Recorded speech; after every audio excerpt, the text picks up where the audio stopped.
A new school year upon us, we bring you high school football from Suwanee, Georgia. As the number 4 team in the nation, the Grayson Rams get set to take on the Collins Hill Eagles.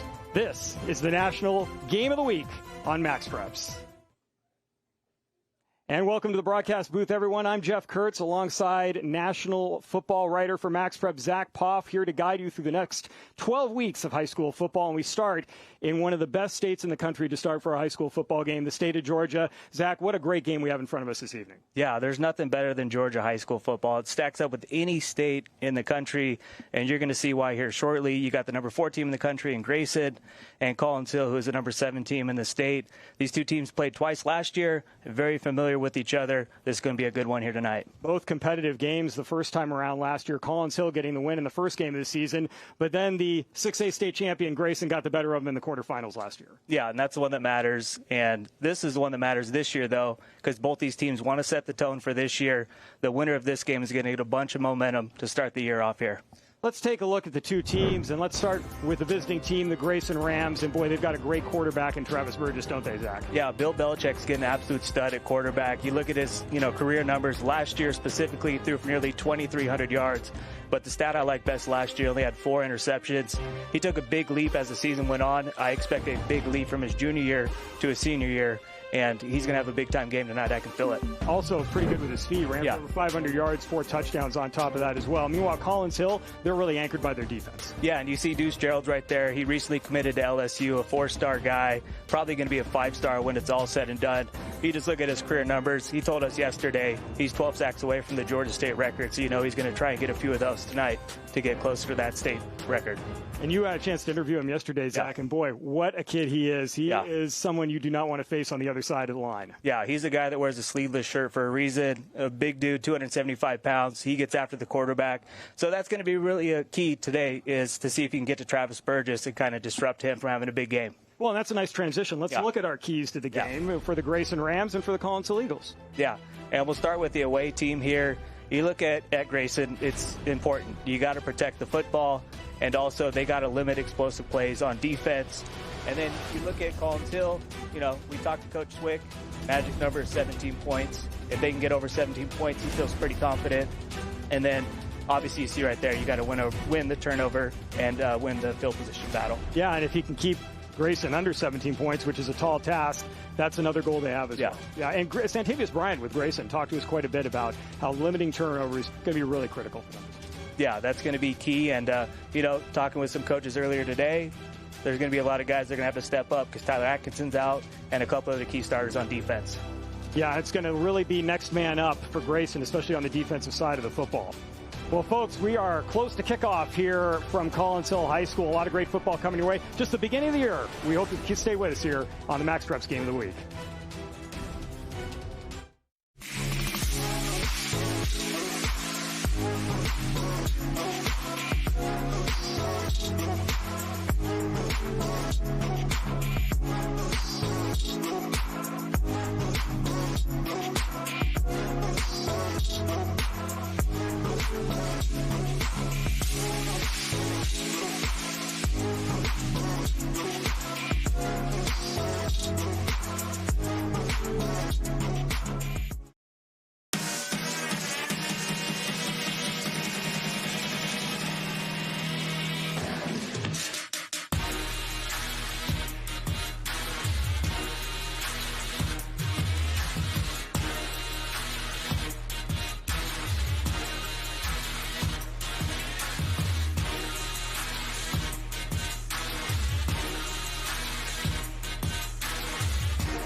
High school sports fans, relive your favorite moments. Just click the shopping cart below the video player to get your digital copy today.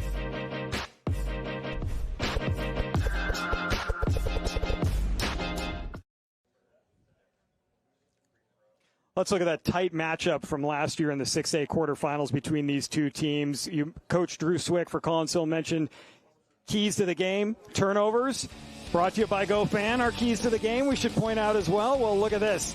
2 early turnovers in this quarterfinal game last year, Zach, led to Grayson early points. Yeah, and that was 2 of the 4 turnovers that Grayson's defense forced. And anytime you let this cat right here throw the ball, Travis Burgess, he's going to make you pay. And this kid, he's got an absolute cannon for an arm. Look at this absolute dot right here, Jeff. That's just pretty. Right on the nose, into the end zone for a touchdown. This was a tight game through 3 quarters before Grayson pulled away at the end. Yeah, and you're looking at the previous matchups right here, the 2 games last year. Obviously, you're just watching highlights of that 38-14 win.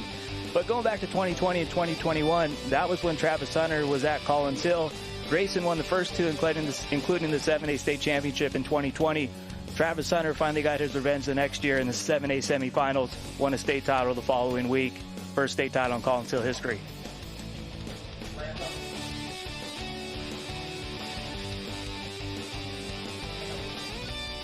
And finally, we're going to have ourselves some football. Grayson and Collins Hill, after an extended weather delay. Jeff Kurtz alongside Zach Poff. Zach, wow, we've been sitting around waiting for a while. The players have been sitting around waiting for a while, but we are close to kickoff here, and the anticipation is starting to build even as the hour has gotten later in the evening here in Georgia. I don't know who is more excited when the guys came running on the field, me or those guys out there, because they've been ready to get in some action, play some football, and we're in for a special one, Jeff. Georgia high school football is one of the best in all of America. This is going to be a fun one, and this has become a kind of big rivalry here over the last 5 years. So this will be the 6th matchup since 2020. It's almost football after dark at this point. I mean, literally after dark, but as we get closer to midnight, well, that's good because they got rid of the Pac-12, and now this is the new football after dark. There you go. Well, both teams.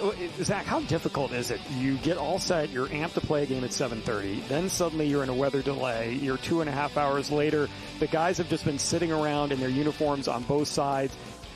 You know, you got ramped up, the adrenaline's flowing 2.5 hours ago. Now you got to kick that into gear again. How difficult is that as a player? That's hard, especially at this age. You're going to have an adrenaline dump. You're ready, and you're just sitting back there chomping at the bit, ready to go. And we're going to see which team it affects more. You know, they were in the same thing last year. They had a 2 to 3 hour weather delay, so it's going to be the same thing for these guys here a year later. Well, there's Santavius Bryant, the third-year head coach for Grayson, talking to his team down the field, getting themselves ready for this one as the captains started to meet out in the middle of the field for the opening coin toss. Interesting, and then Drew Swick, the head coach for Collins Hill, both of them in their 3rd year. And we talking to Coach Bryant during the week. They won the state championship in 6A last year, of course, and did a nice run, finished the year 14-1. And we said to him, boy, in only your 2nd year, maybe that's a good one to retire on. He said no. He laughed and he said no, just getting started. And they're looking to get some great momentum here in this game against Collins Hill. Yeah, and the nice thing with him, he's only 30 years old, became the youngest head coach in the largest classification to win a state title last year. Coin toss taking place out at midfield with our officiating crew. Collins Hill in those green jerseys, the white lettering, closest to us here on the near side of the field, far side of the field, the Grayson Rams in their white away jerseys. Coach Drew Swick, meanwhile, what a program he's built. 5-7 in his first year, then 11-1 last year before that loss at the end of the season to Grayson. But what a great run they have had, and you're trying to take a program and build it up, and now he's got the 55th best team in the country according to MaxPreps, and pretty up there in the state of Georgia as well. Yeah, and you know, talking to him earlier this week when we were jumping on the Zoom with him, you know, Collins Hill's in his blood. Went to school here, and he's been coaching here for a very, very long time and got promoted to head coach, and he's done a tremendous job with this group. You know, he was there when Travis Hunter was there in 2020, 2021 when they lost in the state championship game, won it the next season, and he's done a good job even after Travis Hunter has left with guys like Deuce Geralds and Cottrell Webb really starting this program back up. Well, Collins Hill won the toss and deferred to the second half. So they will kick off first, going left to right across your screen. Getting set for the opening kickoff. Grayson getting their special teams ready to go. Philip Bonacci is going to be doing the honors for the Eagles. Getting a little bit of last quad stretch after standing around for the last 2.5 hours. Loosen that leg, son. Loosen that leg. A referee is Todd Downs. Umpire Rodney Kinney. Yeah, so not bad. What, about a 9:55 kickoff time? So just about a 2.5-hour delay. Look, you had to cancel your dinner reservation for the post-game, Zach. I got it. Luckily, I didn't have to cancel my flight for tomorrow. Right, that's right. Small cross to bear. 2 back to receive for Grayson to our right-hand side inside the 5-yard line. As Bonacci puts the ball on the tee. We had rain earlier. We've got some light sprinkles out on the field, but shouldn't be a huge impact in the early stages of this game. Bonacci gets the go-ahead from our officials. Fans getting fired up on the Collins Hill side. Nice crowd turnout from Grayson. We are underway on this 2025 football season, and this kick, returnable, played on a hop at the 10-yard line. Right up the middle on the return. Rams are going to get good field position, taking it out close to the 40-yard line, and that is where they will start. And we'll get our first look at Grayson's offense and their quarterback heading to the University of North Carolina next year, Travis Burgess, and he is a good one. Yeah, this is a guy 6'6", got great size. And the thing that impresses me the most with him, last year got the starting job, and he got better every single week. He competed in the Elite 11 finals back in the summer, so he is one of the best quarterbacks in the entire country. And, you know, he gets his chance to shine with a lot of key defenders out today, so they're going to need some points on offense. Officials are going to spot this ball at the 41-yard line. So a return of about 31 yards on that opening kick. And Burgess is going to start out in a spread formation with backs lined up to his right-hand side. And we've got an immediate penalty flag as someone jumps into the neutral zone for Collins Hill. And 1st and 10 is going to quickly turn into 1st and 5. And it's usually, you know, sloppy the first game of the season. But then you add in a 2.5-hour delay on top of that. So these kids have been ready to play football, and you'll probably see quite a bit of penalties maybe early on. 1st and 5 from the 46-yard line. So now the ball out to the 46-yard line. Burgess going to put a man in motion to the far side of the field. Quick clap of the hands, and Grayson's going to get their first down of the season on 2 offside penalties against a very eager Eagles defensive line. Yeah, you brought it up, man. They really want to get after Burgess here. That's going to be one of the keys to the game as well, is getting pressure on Travis Burgess and not allowing him to get outside the pocket to make plays. That's really when he can burn a defense, when he gets outside the hashes. Yeah, smart move, too, Zach, by Grayson to go with a delayed snap count there, do a clap of the hands, and get some guys who've been fired up to play this game for a while now, get them jumping early. And a lot, too, with Grayson. Usually, you know, Collins Hills probably knows they like to run a quick tempo offense. So they're probably thinking that. So, yeah, heads up job by Santavius Bryant. So the Rams have pushed the ball onto the Collins Hill side of the field without snapping it yet. Here's our first snap of the season. And Burgess going to keep it up the middle, dive forward inside the 45-yard line, down around the 44, a gain of about 5. Yeah, that's what makes him so special. They're going to do a lot of design runs with Burgess, and he's going to find the open space, and that's a perfect play on 1st down. Pick up 5 yards, 2nd and manageable. Well, if you could do that in the running game, yeah, all the way through. And Burgess over 500 yards rushing last year, and now we have another penalty marker that flies in, this time from the near side and also the far side. So our officials are going to get together and talk this one over.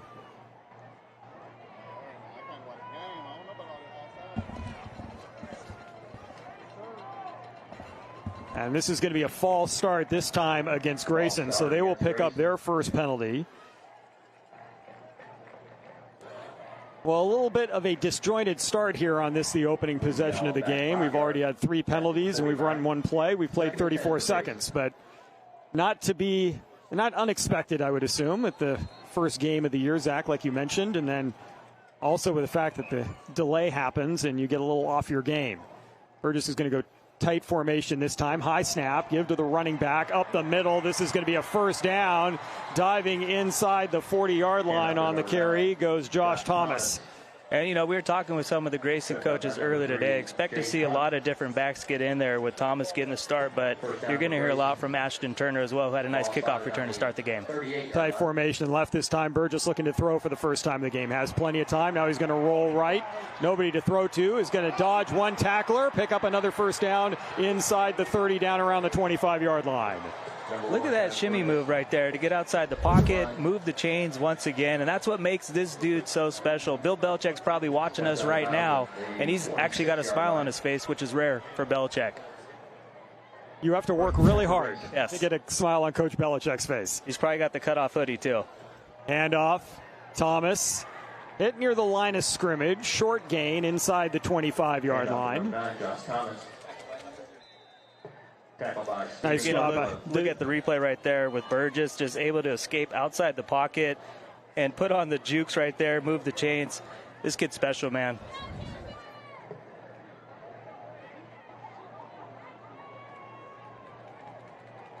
Short gain for Grayson. Pickup of about 3 yards. They're down to the 23-yard line.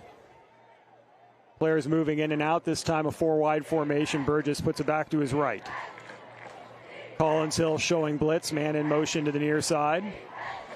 Burgess going to throw out of the backfield. Pass is caught. A lot of room on that right side. And into the end zone for a touchdown. Go the Rams. They're on the board. What a play. I mean, that was wide open from the start. You know they dialed that up all week in practice, and it works to perfection. Yeah, you get a look at the replay there. Just a quick throw. Looked like that was Ashton Turner on the touchdown reception coming out of the backfield. Burgess to Turner for 23 yards. And a drive that started with 2 penalties against Collin Hill, resulting in a first down, culminates in a touchdown. That's a 59-yard drive.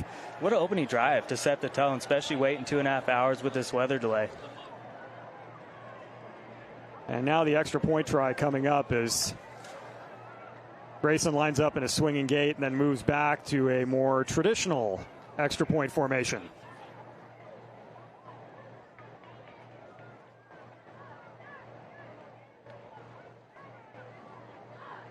Ricardo Martinez on for the extra point, puts it up and connects. Extra point is good. 7-0 our score after the first possession by Grayson. Collins Hill has some work to do offensively. 10:21 remaining here in the opening quarter. Yeah, talk about an opening drive. 1:39, go all the way down the field, and they really were never even a third down.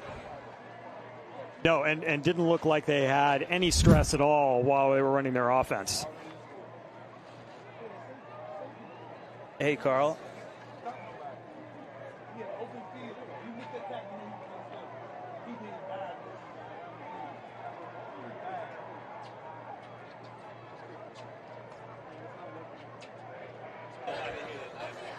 So 1 possession down, 1 score in the books. And we've got Collins Hill now hoping to get an opportunity.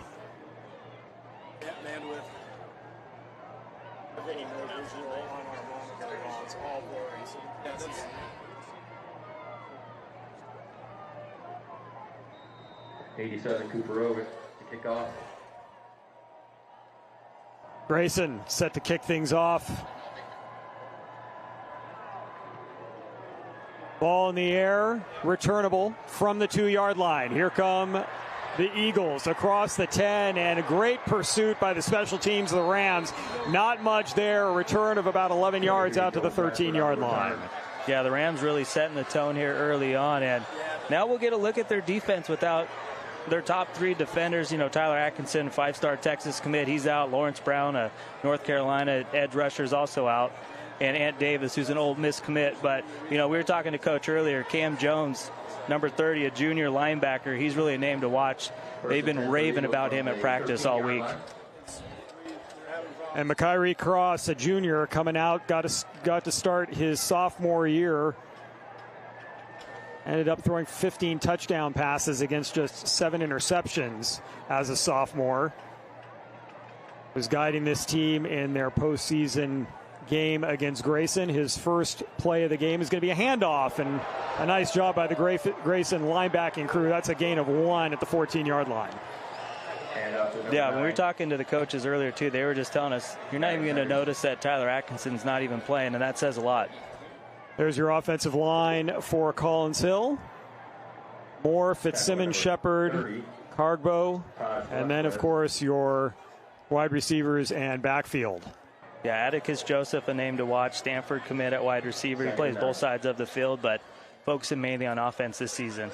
Cross is going to go one back in the backfield, look to throw for the first time. Pass underneath is going to be deflected in the air and almost intercepted. And that goes back to our keys of the game. Coach Swick saying we have got to avoid turnovers. And they almost had an early interception there. Nice defense by the Rams. Yeah, that was nearly a pick six. And here is that defense for Grayson. And even with those injuries and players out, it's a pretty good one, Zach. Yeah, and they run a 3-3-5. TK Cunningham, a name to watch, along with Cam McGee and Cam Jones. And then the secondary's absolutely loaded. Riley Drew, one of the more underrated defensive backs in high school football. Yeah, this Grayson staff really loves Cam Jones stepping in for Atkinson tonight. Is Cross going to keep it here on third down? Breaks a tackle at the line of scrimmage. Nice move by the quarterback. Finally cut down at the 20-yard line. But, boy, he could have been stopped at the line of scrimmage or maybe even a loss of one. Instead, it'll set up a 4th down and 3, and the punting unit's going to come on for the Eagles. Yeah, great play by the junior cornerback, London Goggins. Comes up, makes the tackles. You see the missed tackle right there, but what a play coming from the secondary to wrap up. It looked like Cross was going to pick up that first down. Yeah, Deuce Smith comes up and gets involved in that play as well. As this is a couple of safeties that almost act like second linebackers. Yeah. I mean, they are very, very good for Grayson. Punting unit on. Good pressure. Punt away, though. And this is going to be returned from the 44-yard line.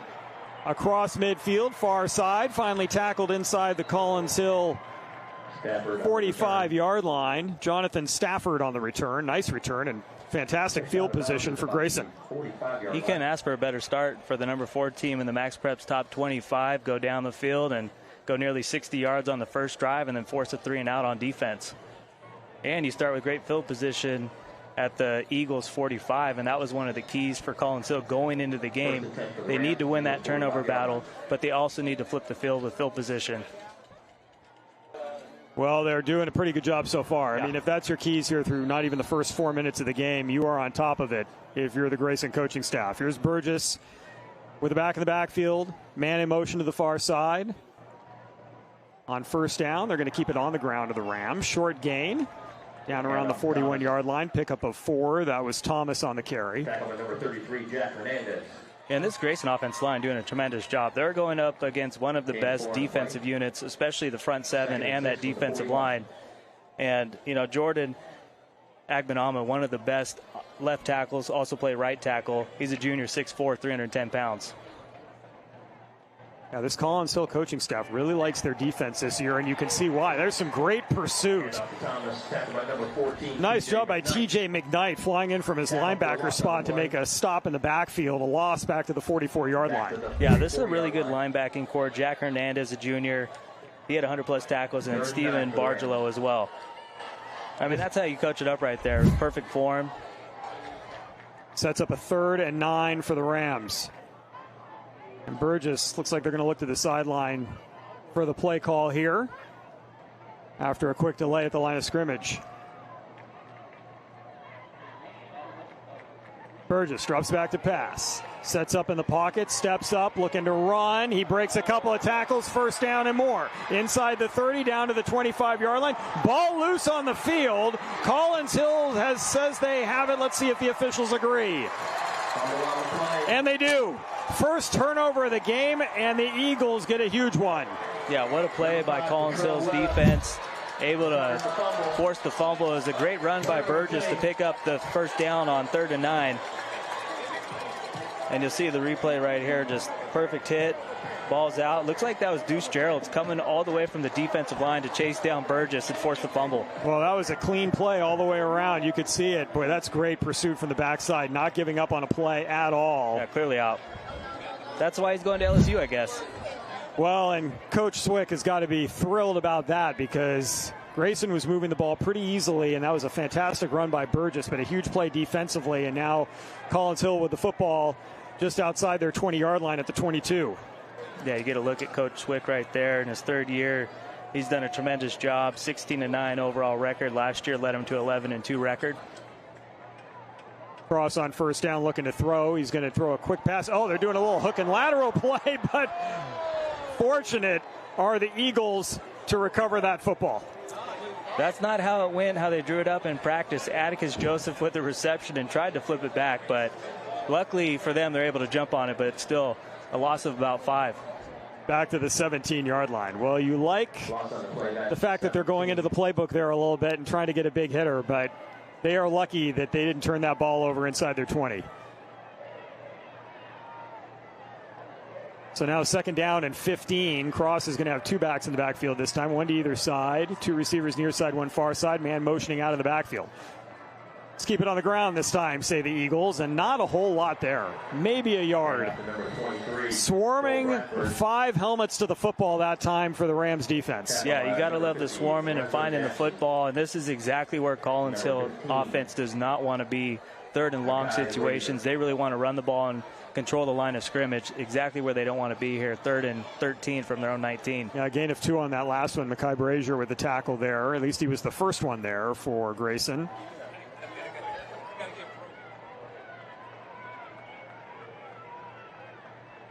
Cross trying to keep the drive alive, looking to throwing deep into coverage, and nicely played on the far side of the field. Wow, that is textbook DB work right there. Yeah, hey, if you wear number 21, you got to be a good DB. Riley Drew is that guy. He made big-time plays for them last year as a sophomore, really played a key role in them winning a state title last season. You get one-on-one coverage against their best wide receiver, goes up, pass breakup. You can't do it any better than that. Plays the ball, one hand on the receiver, one hand playing for the football. Just fantastic work. And I'm telling you, if you're a coach, you want to offer that cat. We've got a penalty marker down. We've got the ball out of bounds right around midfield on that punt. The flag down at the line of scrimmage. It was 4th down and 13.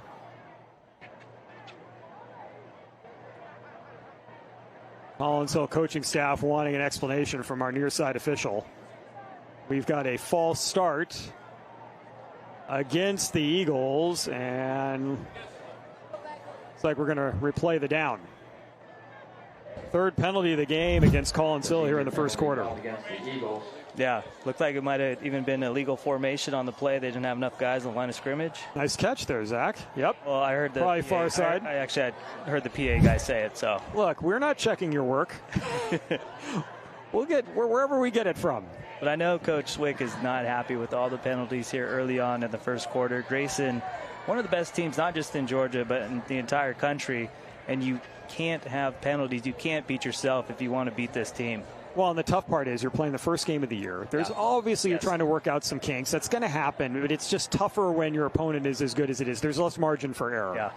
So now the punting unit standing at the goal line. High snap going to go over the head of the punter and out of the back of the end zone. And we have got ourselves a safety, and it's now a 9-0 game.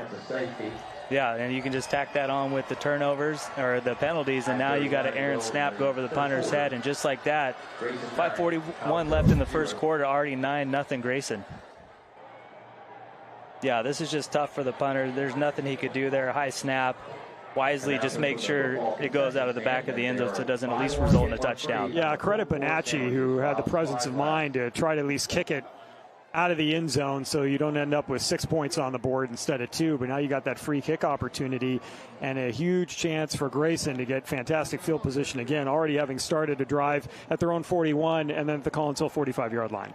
Yeah, and, that's just a situation, too, for Collins Hill. You wish you could have, picked up a couple of first downs, let your defense rest a little bit after they forced that turnover. Well, and if you can transition the ball back to Grayson without giving up any points, then 7-0, or you let your defense go to work. But yeah. Now you've got the free kick from the 20-yard line, and 2 back to receive for the Rams, standing right around the 25. This is going to test Bonacci's leg. He's got the option for the tee or the free kick with a punt. He's going to go tee here.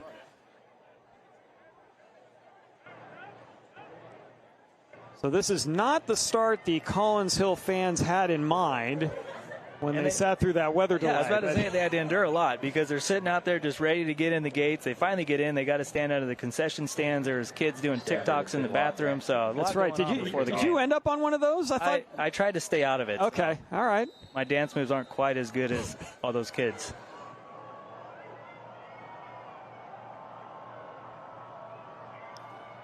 Bonacci puts the ball in the air. Actually, that's pretty good. He's going to send it deep. It's going to bounce inside the 25-yard line, picked up there, and a return to about the 31, 8 yards on that.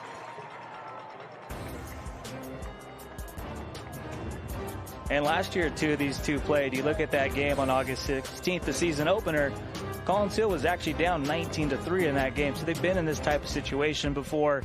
So even if they do get down, they're down 9, and hopefully you can just limit that. But they have come back before to beat Grayson, but it's not the way you want to do it against the Rams. And as we mentioned in the open as well, Zach, that Grayson-Collins Hill quarterfinal game looks like a blowout on paper, but was 17-14 going into the fourth quarter. 7-4 is the record between these two schools in the history of their existence. And Burgess from the 31-yard line, low snap, steps up in the pocket, ball poked out of his hands, loose again. And it looks like Grayson is going to recover in the backfield, back around the 26-yard line for a loss of 5 yards. And there's a situation where Grayson is fortunate that they end up with a football. And that was kind of the play Collins Hill needed to make right there. If they can give their offense a short field, and that was Deuce Gerald's again punching the ball out. This kid is special. There's a reason why this dude's pretty much been a MaxPreps All-American every year since his freshman season. Yeah, LSU is going to get a good one next year, that's for sure. Burgess going to hand it off this time, and nothing. Guess who? There's a reason why he was the player we focused on before this one. He is an absolute beast. He's 275 pounds, but it's all muscle. Just does a great job, gets in the backfield. No chance for Ashton Turner. And that's a good offensive line. This is not an offensive line that doesn't have players. Gerald's is making some good guys look pretty silly there getting into the backfield. And even talking to Coach Swick, he said he's one of the best players ever come through. Heavy pressure again, quick out outside, and that's going to be a minimal yardage and set up fourth down. So this Collins Hill defense does its job, and the punting unit on for the first time for Grayson. That's exactly what Collins Hill needed to do. They need to get some momentum, and it was all Deuce Gerald's on that drive to force a 3-and-out. And they should get relatively good field position here with Grayson's punter punting all the way back at his own 10.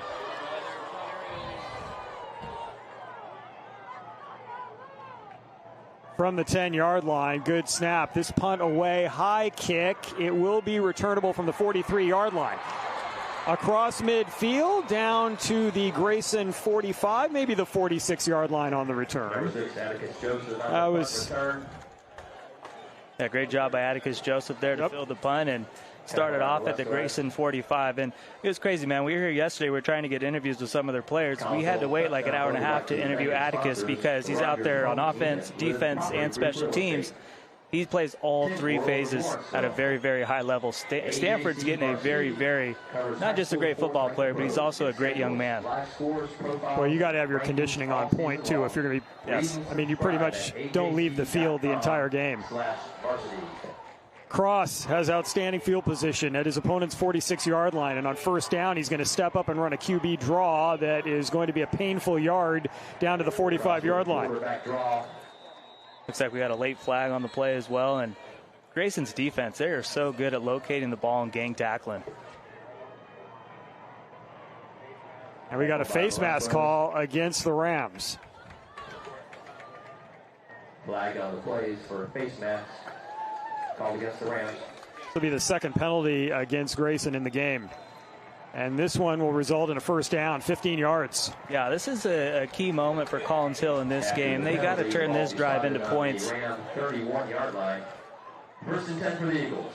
And I'm interested to see when they get Rambo going. Sophomore wide receiver Kevin Hughes, 5'11", $180. He's special. He's going to be one of the best receivers to come from Georgia in the class of 2028.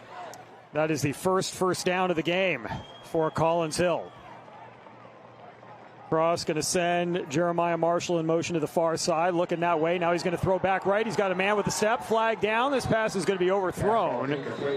But we might have a call against the secondary here as that flag is back at the 17-yard line. Maybe a little too much hand checking going on. It's going to be a hold against Grayson. Yeah, that's a good job by Jamel Tuff coming off the line of scrimmage, able to beat the one-on-one coverage and able to draw the penalty. Probably a smart penalty to make sure there wasn't a touchdown on that one. And this will result in 10 yards and another first down for Collins Hill. 1st and 10 for the Eagles. So on the edge of the red zone is Collins Hill at the 21-yard line.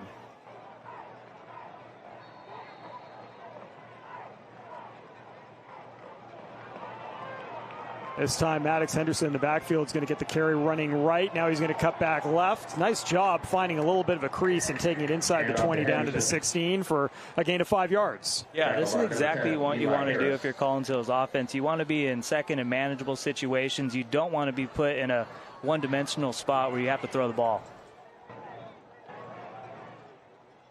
Same formation. This time a pass far side. A little bit of blocking out in front. Nice job making the first man miss and getting a first down at the 10-yard line. Pass complete. Yeah, look like that was Gavin Schumann there to move the chains. Had 11 or 17 receptions for 223 yards last year and a touchdown. Have a lot bigger role this year as a senior. First and goal now at the 10. Coach Swick said, we are deeper at receiver this year and everyone's got speed. And you can see why. That was a nice move on that far side of the field. Here's a run up the middle, and again, not a lot there, just a yard. As quick pursuit by the inside linebackers for Grayson. That's 1 at the 9. Yeah, great job, man. Cam Jones, he's the guy replacing Tyler Atkinson here tonight. He has done a phenomenal job here in the first quarter. Listen to that 5'9", 205 pounds. He's a brick, man. And they said he's got a great wingspan. I mean, he's able to get around. Even though he's not 6 feet, 6'1", he's still growing. Cross looking to throw. Quick slant route a little bit behind the receiver and incomplete. Boy, if he had thrown it a little bit in front of his receiver, that might have been 6 points. Yeah, that one just thrown a little behind Atticus Joseph, and a nice job by the DB there to break it up. 3rd and goal. 3rd and goal from the 9. You're in field goal range if you're Collins Hill, but it's going to be an interesting decision for Coach Swick here if they get a few yards and are short of the goal line and come up on 4th down.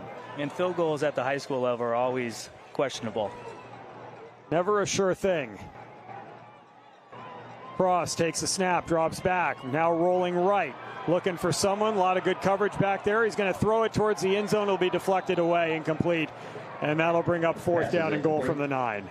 Yeah, nice job by Grayson's defense when they got in the red zone. Things got tough, able to kind of use that space and not allow them to make anything happen inside the 10. And here comes Bonacci for a field goal attempt from the left hash. Looks like it's going to be about 26 yards. They're setting up at the 16-yard line. And the holder is Atticus Joseph. Collins Hill looking for their first points. Good snap. Low line drive kick. It is good. Collins Hill gets some points on the board. Goose egg is off. 9-3 our score. Yeah, they would definitely love to touchdown on that drive, but you'll take points when you can get it. A good job to turn that good field position into at least 3 points, and they finally let their defense rest a little bit because Grayson's defense was forcing back-to-back 3-and-outs to start the game. Well, credit Deuce Gerald's for blowing up the offense for Grayson on their last series to get them in a position where they can get decent field position and then have it result in points on the board. When I found out we were doing this game, I was hyped because I couldn't wait to see Deuce Gerald's. Obviously, I would have loved to see Tyler Atkinson as well, but Deuce Gerald's, this kid is special. He's been playing at this high of a level since his freshman year. And, you know, we were talking to Coach Swick, and he said he has actually probably had a bigger impact for Collins Hill than Travis Hunter, which is saying something.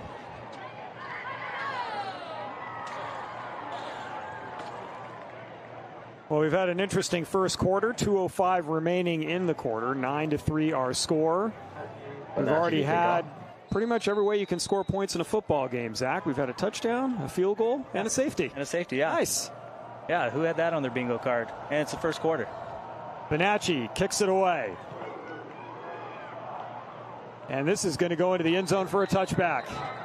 Nice boot by Bonacci is going to make Grayson have a long field in front of him. Yeah, been some penalties here, a little sloppy in the first quarter, but both teams actually playing pretty well, especially first game of the season. You have 2.5 weather delay.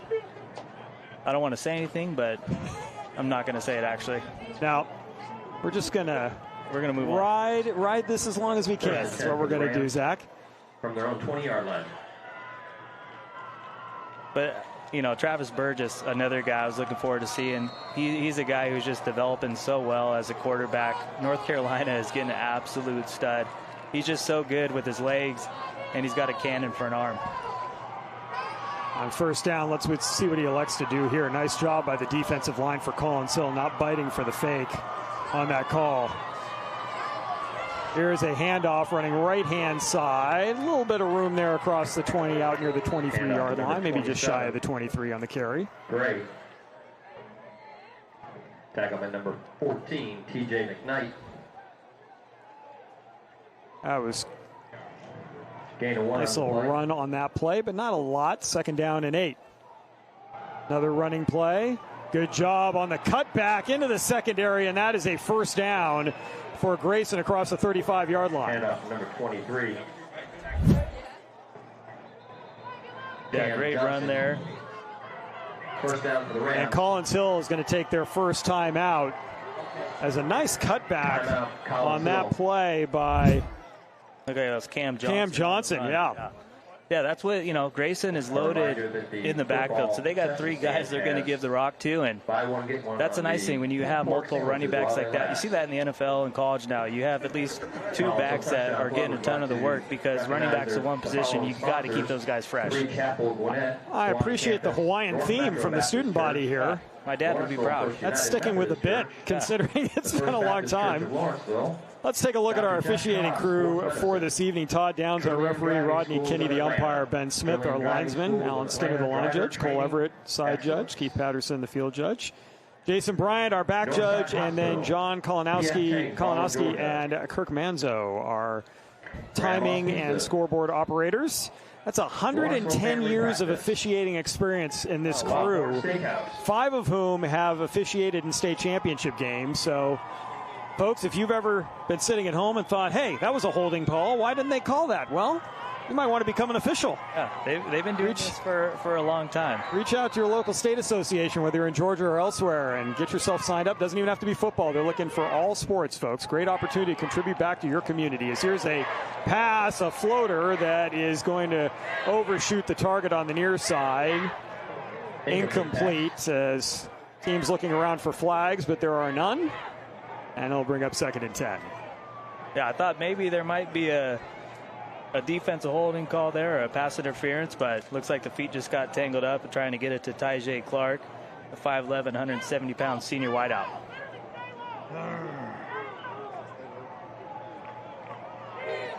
So it's been a pretty decent crowd minus the lightning and rain. I mean, it's considering it's decent. A little more packed at Buford yesterday, but man in motion to the near side of the field. 3 receivers now on this near side, 1 far side. Burgess going to step up and run. He's heading to the sideline. Good pursuit by Collins Hill, but Burgess able to get a nice gain on the play, shy of the 45-yard line. Yeah, I didn't think he was getting past the 40 on that one. Just his elusiveness, top notch. He's usually the first guy that doesn't bring him down. Well, and he's so big, 6'5", 210. I mean, there's a lot of guy to tackle, but it's not easy to bring him down. And he rushed for nearly 600 yards last year. He'll probably utilize his feet even more this year. I wouldn't be surprised if he went over the 1K mark. Gain of 7 on that last play as we're under a minute remaining in the opening quarter. 3rd down and 3.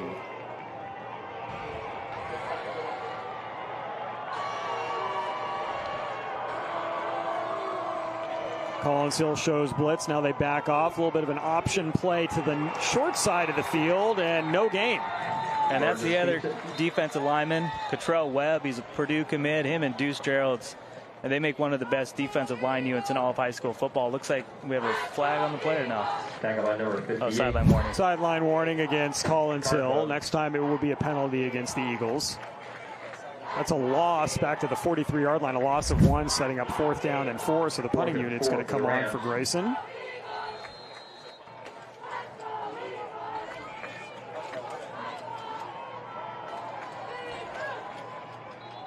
And now we've got a whistle.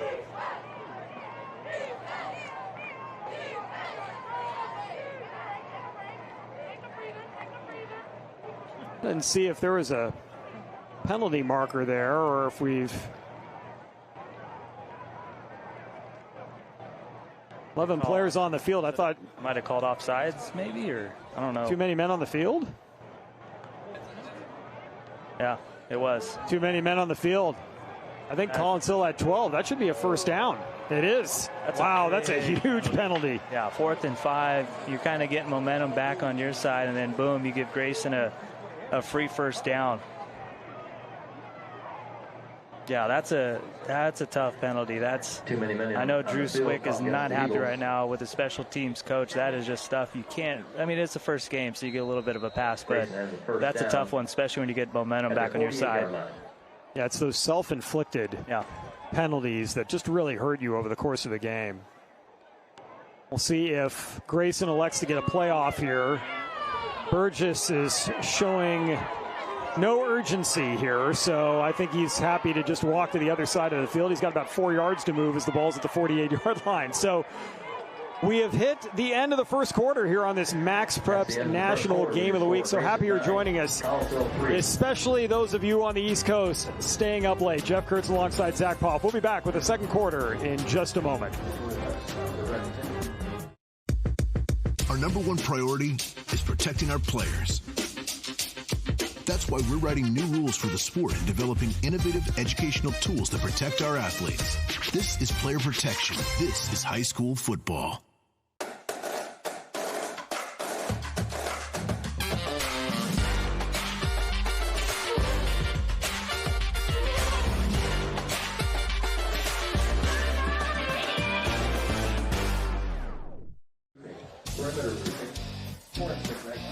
One quarter in the books, and fans enjoying this late night football game here in Georgia. And they've got the Hawaiian attire, they've got the flag out.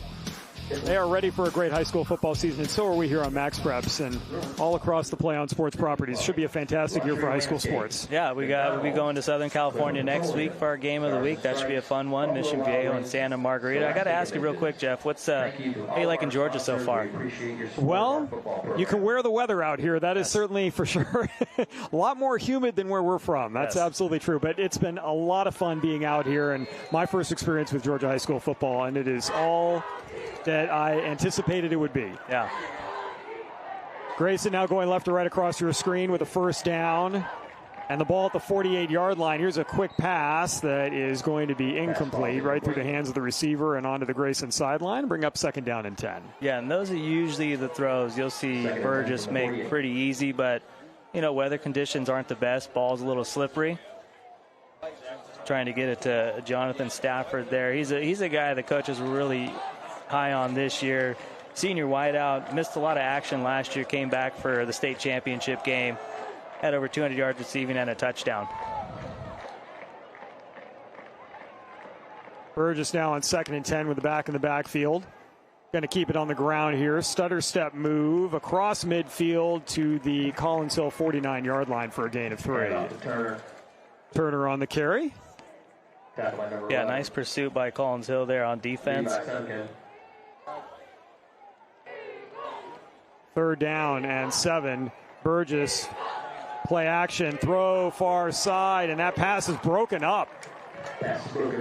Nice defense by Collins Hill. They've really stepped up defensively since that opening possession for Grayson. Yeah, that was a throw usually you'll see Burgess make as well, trying to hit Stafford again, just a little late, a little behind him. And now fourth down, and the offense staying on the field for the Rams. Let's see if they try to get someone to jump, or they're just going to do a quick shift. And here comes the special teams unit out on the field. Punting unit now on. Nobody back. Now finally, safety falling back for Collins Hill into a return formation. Punt away. And this is going to be short, and I don't think there's going to be any opportunity for a return here. It's going to roll dead at the 20-yard line. So about 28 yards on that punt. There's just spot the 21. We'll make it 27 yards on the punt, but nice job by the Rams. They do flip the field. Well, this is a big-time opportunity for the Collins Hill offense right now, Zach, even though they've got a long way to go to get a touchdown. Yeah, that's what I was going to mention, that Coach was talking about field position and starting at your own 21, that's a long way to go. It'll be interesting, too, because Coach was saying that, A.J. Bush, a senior at quarterback, he was going to get some time as well, and it looks like he is coming in right now at quarterback. So A.J. Bush, the senior, is going to get an opportunity here on the first possession of the second quarter for Collins Hill. Nice call, by the way. You were smelling a QB change here, and we got one. You get lucky every once in a while. And we have got movement on the line of scrimmage.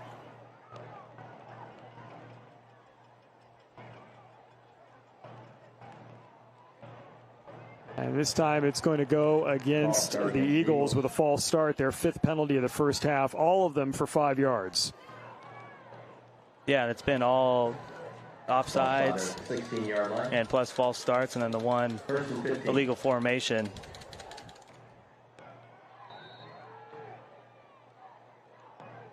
So now Bush with a 1st and 15 situation back at his 16-yard line, looking to throw. He's going to get out of the pocket quickly and start running across the 20 out to the 25-yard line. Yeah, nice job by Bush there to pick up that penalty yardage and much more. Up. And we have a penalty marker at the end of the play. There was some downfield activity between R.J. Isaac and I think was it the receiver on that side. I think it was Gavin Schumann getting dirty there. So our officials now sorting this out. That was about 20 yards down the field. Got a dead ball penalty, personal foul. It's going to go against Grayson. Oh, but we're going to have it offset. Yeah. Well, there we go. I got a little excited on the one, thinking, oh boy, this is going to be a huge penalty against the Rams. But instead, it's everything as it was. The ball stays at the 25-yard line and it's 2nd down. Usually when you see a skirmish about 30 yards from the play, there's a good chance there's going to be a personal foul on both dudes. 2nd and 6 from the 25. Glad you looked at me like, Jeff, you should cool your jets just a little bit. Let's see how the rest of this call turns out. You got a little excited to finally call something more than a 5-yard penalty. Well, here's a tough snap, and Bush is going to fall on it back at the 2-yard line. And there's just been tough plays like that for Collins here early on. Those are just things you cannot have happen. Now you've got a 2nd and 6 situation after Bush is able to do something with his feet, and then a bad snap, and now you're way back at your 2 in a 3rd and 29 situation. Yeah. But smart play by Bush to just fall on the football rather than trying to pick it up and do something with it. Yeah, and he had no chance at that errant snap. Shepard, the center there, usually pretty good on his snaps, but that one just went wide right. So what do you do here back at your 2-yard line? Just a dive play, give yourself a little bit of room? Just don't get another safety. Yeah, there you go. Yeah, I'm going to say number 9, Maddox Henderson's probably getting the ball right here. Well, Bush is looking to throw. He's going to throw across the middle, and that is incomplete. Nice protection by the offensive line. There was heavy pressure there, but they did a good job keeping him off their quarterback. But now Bonacci is going to be kicking right underneath the goalposts on this punt attempt. Short snap here. And the last time he was standing in his own end zone for a punt, it went over his head for a safety. So, yeah, Grayson's going to get great field position right here. Boy, if you're Bonacci, the key here is don't step backwards. Yeah. Yeah, you don't want to pull a Dan Orlowski. This is about a 10-yard snap. And now we've got a player down.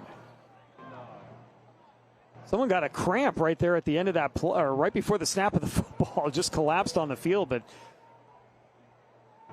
didn't see who that was. Zacchaeus Harris, maybe? I couldn't quite tell, but we also had a false start on the play against Collins Hill. They just moved a yard backwards. That's their 6th penalty of the first half.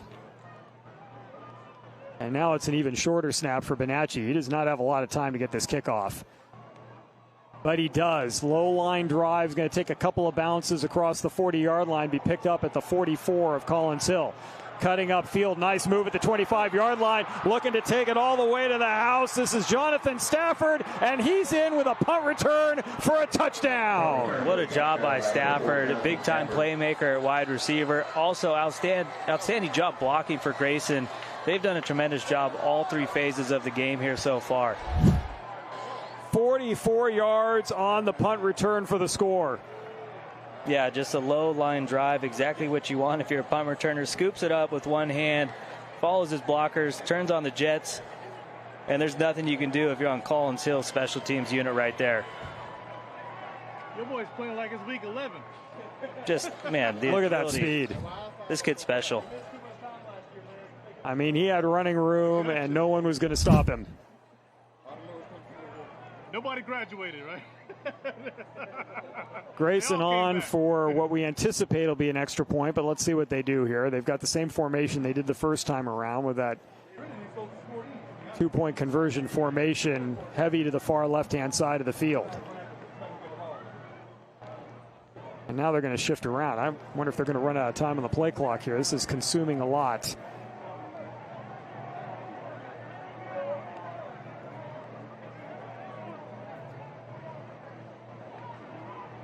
This is Martinez. He gets the kickoff, and that is good. Extra point is good. 16-3 on the extra point. What did we say at the beginning of the game? 17 was the magic number. It is. Well, Grayson's 1 point away from that, and we're 9:50 here in the second quarter. Yeah, I mean, the defense doing a good job for Collins Hill, but here in this situation, Bonacci, all he can do, Zach, is get the ball away as quickly as he can, and then you really have to rely on your secondary and or your special teams, and Stafford just had too much room to work with. Yeah, tremendous job, Grayson, too. I mean, they had somebody blocking everyone there, and Stafford one cut, and he's gone.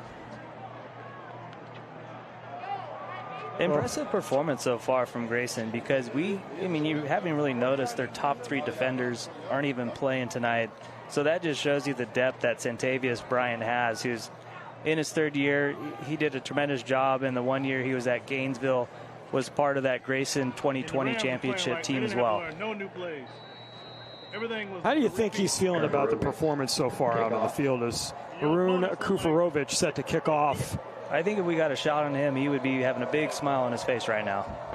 Kufarovic, low line drive. Boy, that is a quick line drive to the 30-yard line. Caught by a surprised up man who's going to take it to the 40 before he's pushed back. A return of about 10 yards. We'll see where the officials spot it. Yeah, Gavin Schumann looked like a shortstop right there. Took a low line drive. He looked a little shocked that the ball ended up with him. But it was no E6, so. No, good job. Fielded cleanly. This is a good field position for Collins Hill. This is a big drive for them to try and get a little bit of momentum, because you don't want to fall too far behind Grayson, because you don't want to turn it into a one-dimensional type of offense where you have to throw the ball a lot. And let's see if Bush will come out on the field at quarterback again, or if they're going to go back to McKyree Cross.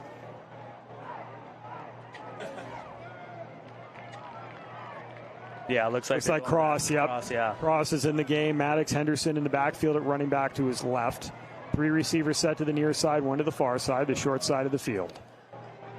From the right hash marks,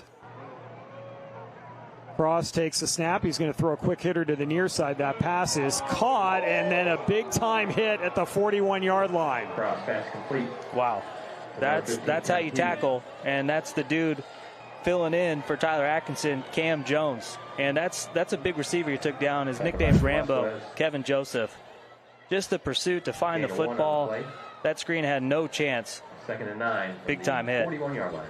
Yeah, I've been impressed so far with Jones. I mean, he is all over the place. And the coaches said, you are going to notice him. And so far we have here in the first half. Cross dropping back on 2nd and 9. Has some time. Throws an out route, but nobody there except the coaching staff, who makes a nice grab for the Rams on the far side of the field. And now you got a 3rd and line situation coming up for the Eagles. Yeah, they just really have not been able to establish the run, and that's really hurt their offense here early on. And they were pretty confident they were going to be able to run the ball pretty well against Grayson here tonight. We haven't, not a lot of touches for Henderson so far. Are you surprised? Most of them have been cross on a QB draw or a delay. Not a lot to the running back, though. Yeah, and he had a solid sophomore season, and there's big expectations here from this year, but he just hasn't had many carries here in the first half. Well, you've got 6 guys in the box with a man in motion, the far side being Schumann. Now a 3-man rush. Cross going to step up, try to get a block, dive forward. He's going to lose a yard, maybe make that 2 to the 39-yard line. As linebackers spying on the quarterback. Nice job disguising your rush by the Grayson defense. Yeah, Cam Jones again just smells the football, able to make the tackle, and I'd expect he's going to start getting some offers here soon. Only a junior, 5'9", 205 pounds, and looking like Tyler Atkinson out there. Doing his best Tyler Atkinson impression. Maybe Sark's watching, and Texas will give him an offer after tonight. Bonacci on to punt again, gets it away. That is a high kick. Fair catch called for inside the 25-yard line. 23-yard line. Stafford might have had a little room to run, but with the way the ball was knuckling a little bit, and might as well let your offense go to work, the ball at the 24. Yeah, last thing you want to do right there is try and field that and muff it, and Collins Hill jumps on it, gets good field position. So this defense for Collins Hill has had to do a lot of work in this game so far. They've actually been up to the task. 9 points on that board are on special teams right now for Grayson.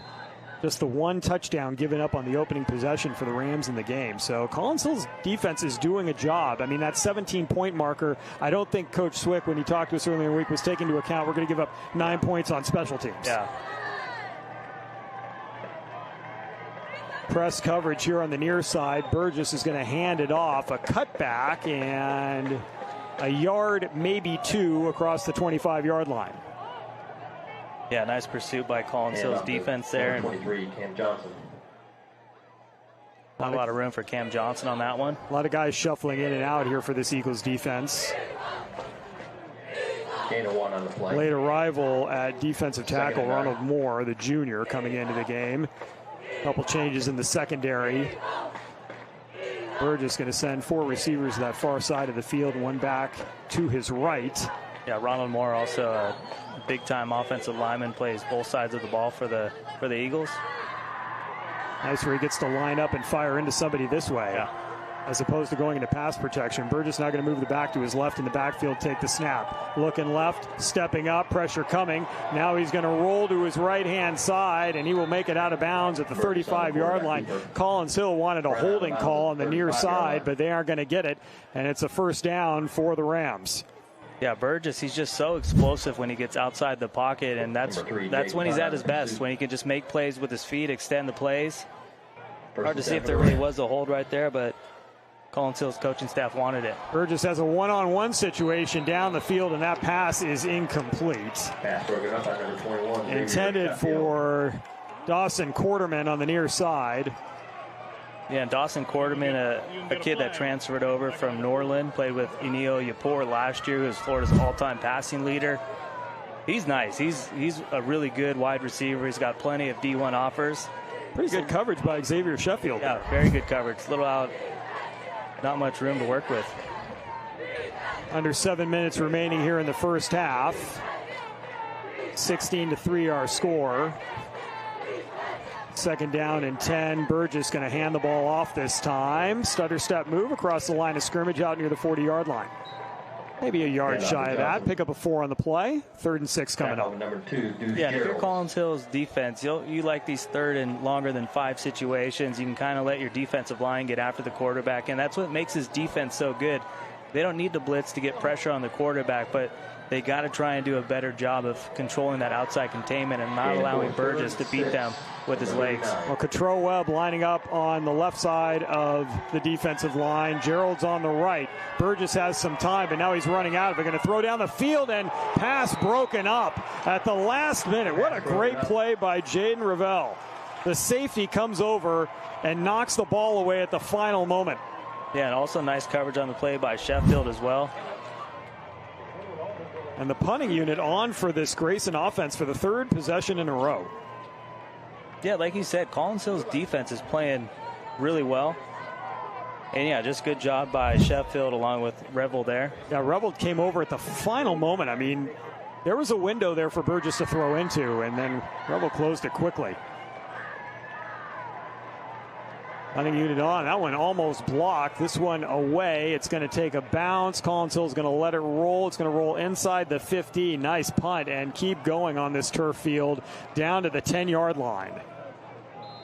Yeah, so good job by Grayson at least to flip the field. And now Collins Hill has to start their own 10. 6:05 left here in the second quarter. But this is one of those situations for Collins Hill, too. If you can get a drive together, get some points on the board, you get the ball to start the second half, you can kind of go get that 2-for-1 situation. Yeah, that is really what you want to do. If you can close this to a one-possession game or at least get it in range there a little bit, then you're in good shape going into the second half of play. But moving the ball 90 yards so far in the first half against Grayson has been difficult. The one time that the Eagles have scored in the game, they started the possession at the Grayson 46-yard line. Everything else has been on their own side of the field.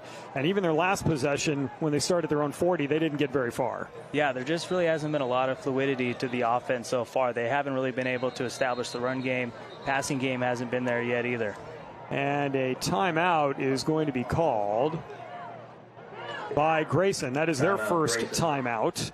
So each team now with 2 remaining in the first half. Well, that gives us a moment to talk a little bit about our further coverage here on this MaxPreps National Game of the Week. Folks, this is the first, correct me if I'm wrong, Zach, this is the first time MaxPreps has produced a football game on the site in the entire site's history going back to 2003, 2? I can't remember. It's funny. It's always a little jumbled, but we'll go with 2004. But yes, okay. First game ever, and it's been great. You know, the hospitality for Collins Hill, allowing us to come in, get a lot of content, and just to meet with the players and the coaches, and same for Grayson. You just got to love Georgia high school football. But, yeah, this is so much fun, and we're glad you guys are tuning in. Hope you're loving the game and getting a chance to see 2 of the best teams in the country and seeing what Georgia high school football is really all about. Now, Georgia dominating the MaxPreps Top 100 this year. More schools from the state of Georgia in that Top 100 than any other state in the country. So why not start in Georgia with our National Game of the Week? A lot of great games coming your way, folks, over the course of these next 12 weeks. Here's a handoff on first down for the 10-yard line. Nice positive gain. In fact, a first down on the play. Deuce Gerald's getting in on offense and running the football. Last year he had 8 rushing touchdowns, so usually he's a goal line back, but they're like, hey, he's our best athlete. Let's just get him in the backfield and let's see if we can get the offense moving with him. 10 yards on his first carry of the year. You're 275 pounds. You shouldn't be able to move like that. No. Look at that dude. That's incredible. Is that his first play? I don't think he ever misses any arm workouts. Doesn't skip leg day either, though. No. Does not skip it. Let's see if this is just a deuce drive. Just give him the ball and see what happens. Well, he's lining up at fullback here in a traditional I formation, cross play action. He's going to throw a deep ball down the field, and he's going to overshoot his receiver. Nice coverage on the play as Kevin Hughes was the intended target. Yeah, it looked like just kind of miscommunication. Cross and Hughes really weren't on the same page. So you had one-on-one coverage, but you're also lined up against one of the better DBs for Grayson. That was that Damari Clemens on that near side. He was all over that play. Second down and 10. I like, though, that Collins Hill went to the eye there with Gerald's at fullback. You got to respect that. 3 yards of play is fine. Gerald stays in the game. Now he's a lone back in the backfield with a strong side formation, right, one receiver to the near side. It's like a jumbo package at their own 20. Now Cross is making his acquaintance with his center for just the second time in the game. Now he's going to step back. Well, shifting around. Henderson was going to go back into the backfield. Now he's going to step up to where he was a moment ago. And off Gerald's. He's going to get into a little bit of trouble and get pushed back at the 19-yard line. This time, Grayson's defense was ready for it. It's hard to get in a jumbo package and go up against this Grayson defense. They're just so good at locating the football, and they're so good on those one-on-one opportunities when someone's trying to block their guys one-on-one. I mean, it's a great cutback by Gerald's, but the great thing you love about Grayson's defense is they are very good in maintaining their discipline. Nobody left their lane. Everyone stayed where they were. There was backside contain, and they did a nice job stopping that play. And this is exactly where Collins Hill doesn't want to be in. 3rd and 11, 3rd and long situations. Very tough for this offense. Cross has got a 4-receiver set. Grayson's going to send a blitz, and here they come, and down they go. First sack of the game. What a great blitz call by the Grayson defensive coaching staff. I think that's Coach Bryant who does all the defensive calls. He dialed up a special one there, and that's the first sack for the Rams. Cam Jones having himself a first half. He's been all over the field. He's going to be one of those guys that, as this season goes, it's going to be hard to keep him off the field, so they're going to probably end up putting packages together with him and Tyler Atkinson. It just shows the strength right there with a one-arm takedown sack. Philip Bonacci now on to kick again. This time standing about 3 yards deep in his end zone with under 4 minutes to go here in the half. He's going to field it on one hop, and he's going to be smothered. Did not have a chance. Second safety of the game by the Rams. Wow. They now have 11 points on special teams. And just a tough situation for him, really, a low snap, no opportunity, and just a good job to control it, at least, and not allowed to, give up a touchdown to Grayson there. But yeah, special teams, what? A touchdown, 2 safeties. I mean, 1 safety in a season is like, wow, we got a safety this year, and you've got 2 safeties in the first half for the Rams. So Grayson now officially over that 17-point marker. Better off kicking the ball on the ground. I've been calling football games for a long time, Zach. I don't think I've ever seen 2 safeties in a football game from the same team in the same half. Wouldn't want anything more for the first MaxPreps game of the week. Well, what other special things are we going to have here? You don't see much juice right now from the Collins Hill fans, but still got a lot of game left. Last year they were down 19-3, came back and won 20-19. So we'll see what happens. They got to definitely come up with a big stop right here. You can't allow Grayson to get any more points before the first half. No, and again, this is not on Collins Hill's defense. The defense has been doing a good job. I mean, really, the score should be 7-3, except for the special teams for Grayson has come up huge. But it's 3 facets of the game. We often talk about the offense and the defense. Special teams tends to fly under the radar until you start having a punt return for a touchdown and a couple safeties in the game. And usually at the high school level, special teams is always a big question mark. And if you get a team that's very, very good in special teams, that makes a huge, huge difference. Bonacci now with a free kick from his 20.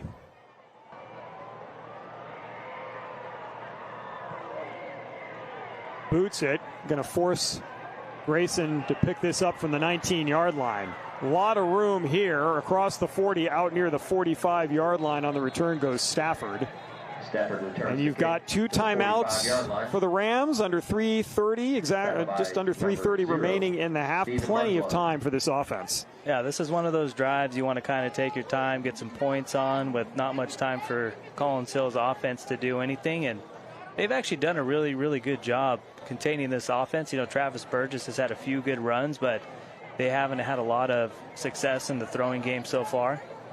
You just wonder, with continuously good field position for Grayson, how long they can hold up here in the first half. They've been on the field quite a bit. And we hit on that as one of our keys to the game, that Collins Hill needed to win the field position battle. It just has not happened so far. Man in motion to the near side. Burgess on first down. Going to hand it off, running left across midfield. Nice job breaking tackles and almost getting away for more. We also have a penalty marker at the end of the play. That's a great carry there by Josh Thomas, who almost went beast mode and took it into the end zone, but he was wrapped up around the 40. First down for the Rams. And now our officials are sorting out that penalty. This is looks like LeGarrette Blunt running the football here. This is a get off me run here. He's got 3 guys on him. It's definitely going to be a face mask penalty. Josh Thomas, 5'9", 200 pounds. He's compact running back. That's 15 yards tacked on to the end of the run. Another first down for Grayson. 27-yard line. First down. Their 7th of the game. Ball inside the 30-yard line.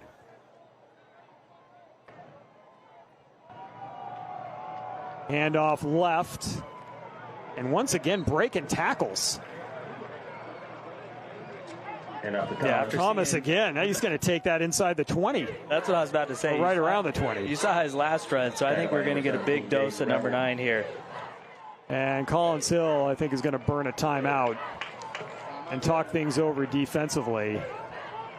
That is their second charge timeout. They've got 1 remaining. Well, let's talk about Josh Thomas a little bit, because he was not the guy coming into this particular game. Ashton Turner was the one returner who looked like he had, well, he didn't even look like he did. He does have the most yards of anybody coming back from the running back group. But Grayson said they were going to do running back by committee. They've always done that in the course of their history. And they're doing that here tonight. And Josh Thomas has been impressive on those last couple of runs. Yeah, it makes sense why he got the nod as RB1. He's done a tremendous job here in the first half. And as Collins Hill's defense gets a little more tired, that's when you feed your bell cow, who's 5'9", 200 pounds. And, Grayson's a school that's produced a lot of legit running backs, mainly Phil Maffa, who's with the Dallas Cowboys now, had a tremendous career at Clemson. Buy one, get one free on Pulled pork sandwiches over at the football. Well, let's see what the Collins Hill defense's adjustment is going to be here, as the student body is trying to rally the troops. And Grayson also had Jamal Haynes, too, who's now running back at Georgia Tech. Played wide receiver for Grayson. He was on that team that won the state title in 2020. Phil Moffitt went down with an injury late in the season. That was when Jake Garcia transferred over from Valdosta and finished his high school career. Keep watching what he's doing with the camera. We don't know what Burgess going to keep it on the ground, running to that left-hand side. Going to be enough for a first down. Staying in bounds and on his feet. I guess I shouldn't be surprised, third time in a row, that Thomas is breaking tackles and getting yards after contact. Yeah, just a tremendous job by Grayson's offensive line. They've had really a good first half. You see the nice one-on-one block there on Deuce Gerald's. Boy, look at that footwork and balance. Incredible. He's just a truck running the football. He's going to get a break here on this carry, and the ball is going to end up right around the 5-yard line, a gain of 6 on the play. This is just smash mouth football right here. And that was a previously mentioned Ashton Turner on the carry. It's not too bad when that guy's your second running back. No kidding, and he can pick up 6 yards for you on first down. Now we're going to run right, just for a change of pace. Gain of a yard down around the 5. Going to set up third down. Grayson can get a first down. They got to get it just inside the 2-yard line. And we've got a man down as well for Collins Hill. Looks like that's a sophomore, Bryce Hurst. So we've got an official timeout on the field. That'll stop the clock with 2:07 remaining in the half. the wind knocked out of him. And third down coming up here for Grayson, and Collins Hill trying to hold the line. Yeah, this is, exactly what Santavius Bryant wants to close out the first half. We're going to establish the run game here, and it'll be interesting to see what happens here on this 3rd and 4. If it's 4th and 3, 4th and 2, I would expect Grayson's probably going to go for it. Yeah, you're in that kind of in-between territory there where you're inside the 10-yard line. You can get points on the board, 21-3 at the end of the first half. Game. Yeah. Not a bad way to go into the break. This time trying to run to the right-hand side. Good pursuit by the just kind defense, but just you get a bunch of bodies into a pile, legs get twisted up, and now you've got a player down on the field at the end of the play. Yeah, it's never good when you see another player's leg kind of whip into yours. I don't think your leg is supposed to bend that way. No, definitely not, especially not at our age. Oh, gosh, no. Holy cow. But good to see people walking around out there. That's a good sign. Yeah, Bryce Hurst, too. He's a great young man, 6'2", 220-pound sophomore. He'll probably be a guy that'll get into a bigger role next year when Deuce Gerald's and Cottrell Webb both graduate. But already playing some key moments here in this first game of the year against a really tough opponent. But these two teams both in 6A, likely to have a meet-up in the playoffs as well down the road, too. So in Georgia's 6A playoffs, it's one of the toughest postseason brackets. It's right up there with the CIF Southern Section D1 bracket. Yeah, it is a no-joke bracket. Yeah. It's not for the faint of heart, that's for sure. Burgess on third down.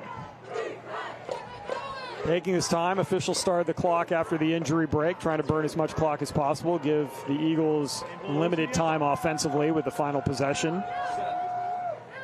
So Burgess is just going to let this get down, and now he's going to shift the line to the right-hand side, strong side right. Here's a handoff. They're going to run left, and a nice tackle. Great job inside the 5-yard line, just shy of the first down. Yeah, great job by the safety, Jaden Hunt, junior safety. That's exactly how you take down a guy that's a bruising running back. Take his legs out. Yeah, Thomas, he's seen enough of that show, so he's like, this is just the same film over and over again. I'm going to go low, and it's now 4th down. I bet you Grayson will just run the clock down, take a timeout, yep. See what happens. We got 2 left. I think this is tough because you might want to make it 21-3, go up 3 scores, but I wouldn't be surprised if Grayson went for this here. Santavius Bryant, usually a pretty aggressive head coach. I wonder what the analytics say. Oh, that's interesting. Got to tie into MaxPreps advantage there. Maybe we'd be able to see that. Yes, we got to add that to the broadcast. Oh, my goodness. That's a heavy lift here early. I'm just happy we're on the air here after a 2.5-hour weather delay. Credit to our crew for keeping the equipment dry during that time frame, as finally Grayson calls that timeout with 33 ticks left on the clock here in the first half. Well, it does present an interesting dilemma for the coaching staff here. I mean, you kick the field goal 21-3.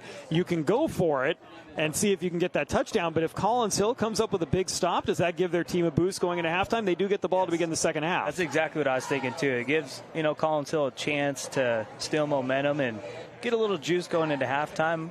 They've been outplayed, not terribly, but really special teams and penalties is what hurt Collins Hill in this one. Defense has played pretty well, and Grayson has had good field position pretty much throughout the first quarter, and the defense has still done a very, very good job holding this Grayson offense to really 7 points.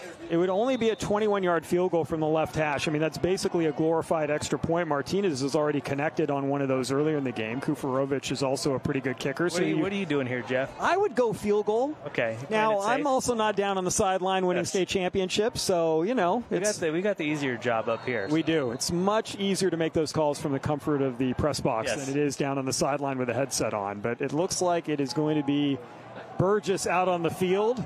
I like it. I go for this here. I go for the kill shot, get a touchdown. They're going to hand it off running left, trying to cut back, and probably close to a first down. This is going to be very close to a first down. Collins Hill thinks they've got a turnover on downs here, but this is right near the marker. Good second effort on that play. I think he's short. Turnover on down. It is going to go the other way. Nice stop by the Collins Hill defense coming up big once again. I thought they were going to at least measure that. It looked like it was close enough, but needed to get to just about the one, and a great pursuit by the defense there. Brandon Gray cutting it back, just trying to get there, but that knee down before he stretched forward. That's a great call by the officiating crew. Not a whole lot of room here for Cross to take a knee if that's what they're electing to do inside their own 5-yard line. But a good job by the Eagles getting that stop. That was a big play. Yeah, and at least in this situation, Grayson only one timeout. So you just got to push the pile forward and get to halftime. I mean, I think Drew Swick would take it down only 18-3 at halftime, especially with all the miscues on special teams. Well, last year the score was at 19-3 at one point. They were down 19-3 in the second half. Second half, okay. Came back to win 20-19, and I mean, a big 2-3 hour weather delay in that one as well. Okay. Things are lining up potentially. We will see. As here's a handoff, got to get out of the end zone. Are they going to be able to get out of the end zone? Barely. That's kind of tough being in shotgun there at your own 1-yard line. You think you'd maybe try and go under center and just push the pile forward? Yeah, that's a loss of a couple on the play, and Grayson wisely calling a timeout. I mean, Coach Bryant thinking if they got three safeties in the first half. Well, they're on the edge of another one here with 17.4 on the clock. So Grayson's out of timeout. So, I mean, you go Philadelphia Eagles here, do a little tush push. Okay. Get to half. I guess this is the Eagles as well, so it makes sense. It does. I don't know if there's no Tua out there, though, so we got to see. Yes. Yes.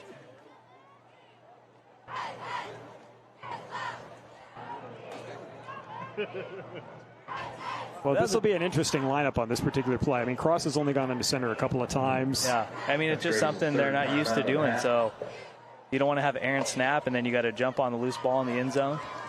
But you also don't want to go in shotgun, or just maybe throw a little quick pass and throw it at the receiver's feet. Yeah, Jalen Hurts is not on the sideline, so let's see what Coach Swick and the offensive staff are concocting here after that Grayson timeout, their final timeout of the half.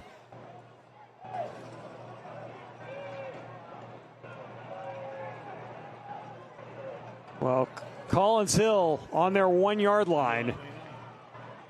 And they're going to get guys jumping into the neutral zone, and maybe that is the best outcome for Collins Hill here, as a 5-yard penalty is going to be marched off against the Rams. Yeah, that definitely gave him a little breathing room, and it makes Drew Swick's heart kind of slow down a little bit.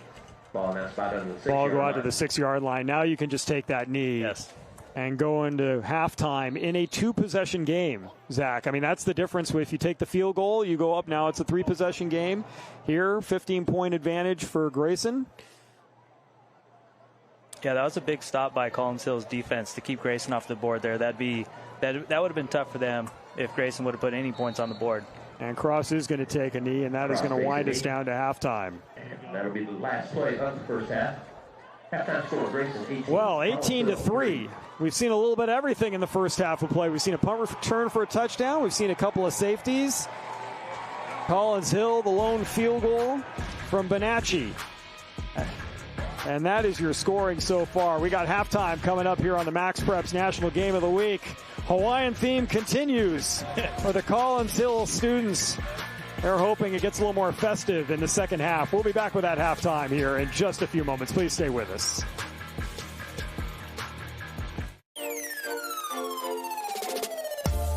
The MaxPreps Game of the Week is brought to you by GoFan, the leading ticketing solution for high schools. Skip the line and get your tickets instantly on the GoFan app.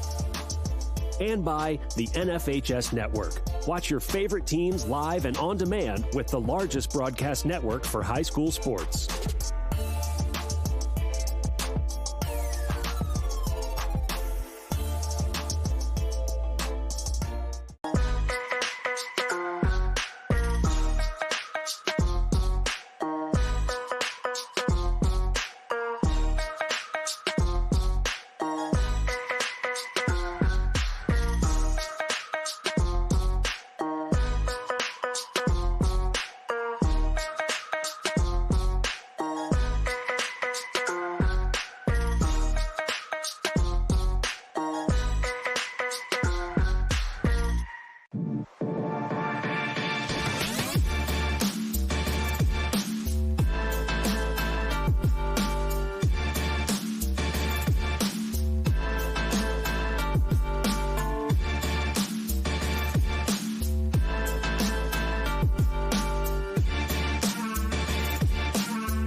Our number one priority is protecting our players.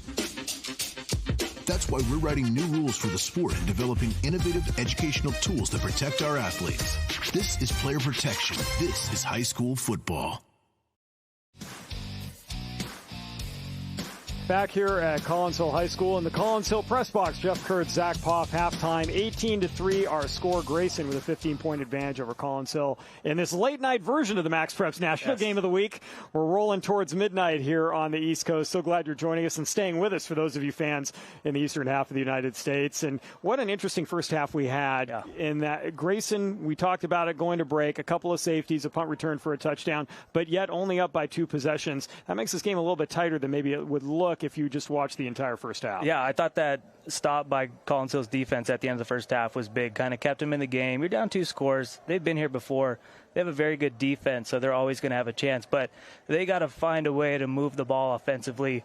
That's kind of been where they've been getting hurt because they can't really establish a running game so far and haven't been able to establish a passing game as well. Well, Grayson, the number 4 team in the country, according to MaxPreps Top 25, which they're looking one to wonder. Yeah, let's look at the rest of the MaxPreps Top 25, shall we? And there it is. And, boy, there are some good teams on that board, Zach, and a lot of good teams we're going to get a chance to cover on this National Game of the Week. Yeah, and you just look at the top 2, kind of crazy to think they play in the same league in the Trinity League down in Southern California, Mater Dei and St. John Bosco. They get started next week. Mater Dei is going to go on the road to Florida, play number 10 St. Thomas Aquinas next Saturday. That is a big-time game. First time those 2 big-time programs are playing against each other. And St. John Bosco will also be opened up in Florida next week as well.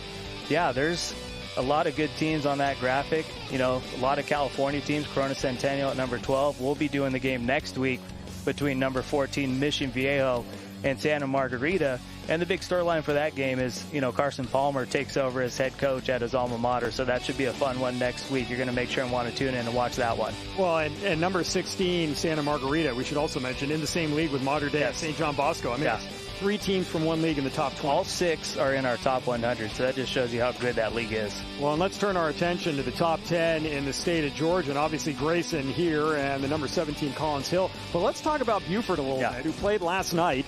And let's start with, boy, if you were going to open a football season, why not do it at a brand new stadium? And Buford Stadium is gorgeous. Oh, yeah, I was there last night. It was a great atmosphere. I think it's about 10,000 people there, and there was 10,000 people there. They look very good defensively. They got Dayton Raiola at quarterback, the younger brother of Dylan Raiola. And, yeah, $62 million stadium. It did not disappoint. They look very, very good. Milton was in the game late. Derek Baker had a few interceptions. But look at that. I guess that's $62 million worth, right? Wow.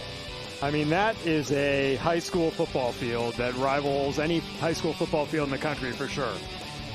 Yeah, and you had to be there, too. The atmosphere was insane. Like, Georgia high school football, I would say it's second to Texas when it comes to atmospheres. Texas, I'm not going to argue that. That's another level. Texas is, they're closing down shops and people aren't going to work on Friday nights. Texas is still number 1 when it comes to high school football atmospheres, but Georgia's right there. They're number 2 for me.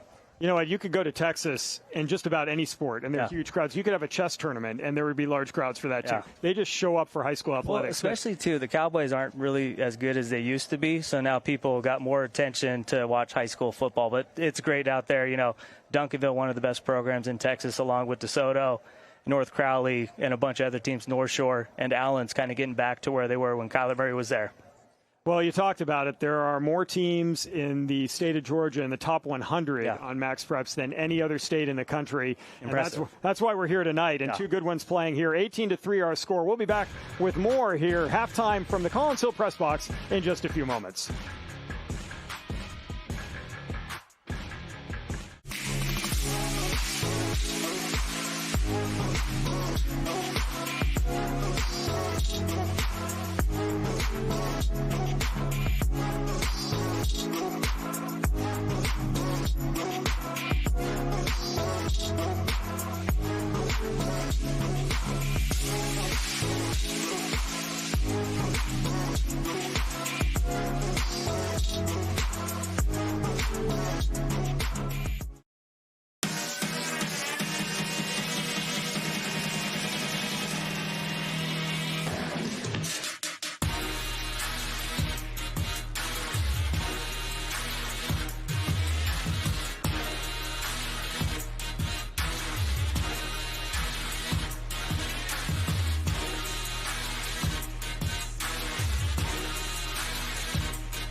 Our number 1 priority is protecting our players.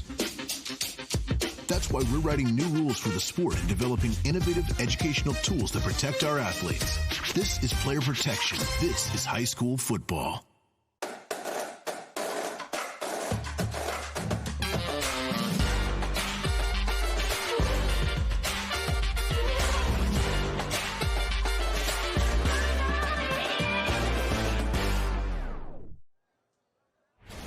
Halftime continues here at Collins Hill High School, the MaxPreps game of the week. Let's look at the first half highlights from this game, and a lot of them dominated by special teams and turnovers. Yeah, I mean, you brought it up. Safeties and special teams, and also, too, Travis Burgess with his legs and his arm, and that's just a great play design. Get it out to your running back, Ashton Turner, and one-on-one coverage, and easy touchdown. Now let him work in space. And here Burgess did a nice job getting out of trouble, but then Gerald's from the backside forces the fumble. How about that pursuit from a dude that's 275 pounds playing on the defensive line? And this is when the special team miscues really happened, and just nothing the punter can do there, snap over his head. Yeah, Philip Bonacci, I know he would love to get airtime, but if your punter's getting that much airtime, he's like, I could use a little less of that here in the second half. It's usually better when you don't hear the punter's name, and you look at Stafford there, big-time wide receiver, also a stud on special teams. That right there was the biggest play of the first half for me. Yeah, and a couple of nice cuts there by Stafford. And then here again, that tough snap and all Bonacci could do just to recover the football. How would you like to be a punter there and you got 4 Grayson Rams flying at you full speed? Yeah, that shows you the emotion right there.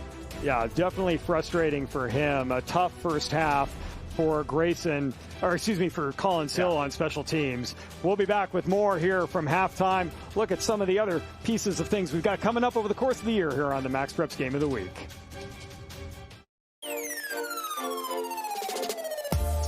The MaxPreps Game of the Week is brought to you by GoFan, the leading ticketing solution for high schools. Skip the line and get your tickets instantly on the GoFan app. And by the NFHS Network. Watch your favorite teams live and on demand with the largest broadcast network for high school sports.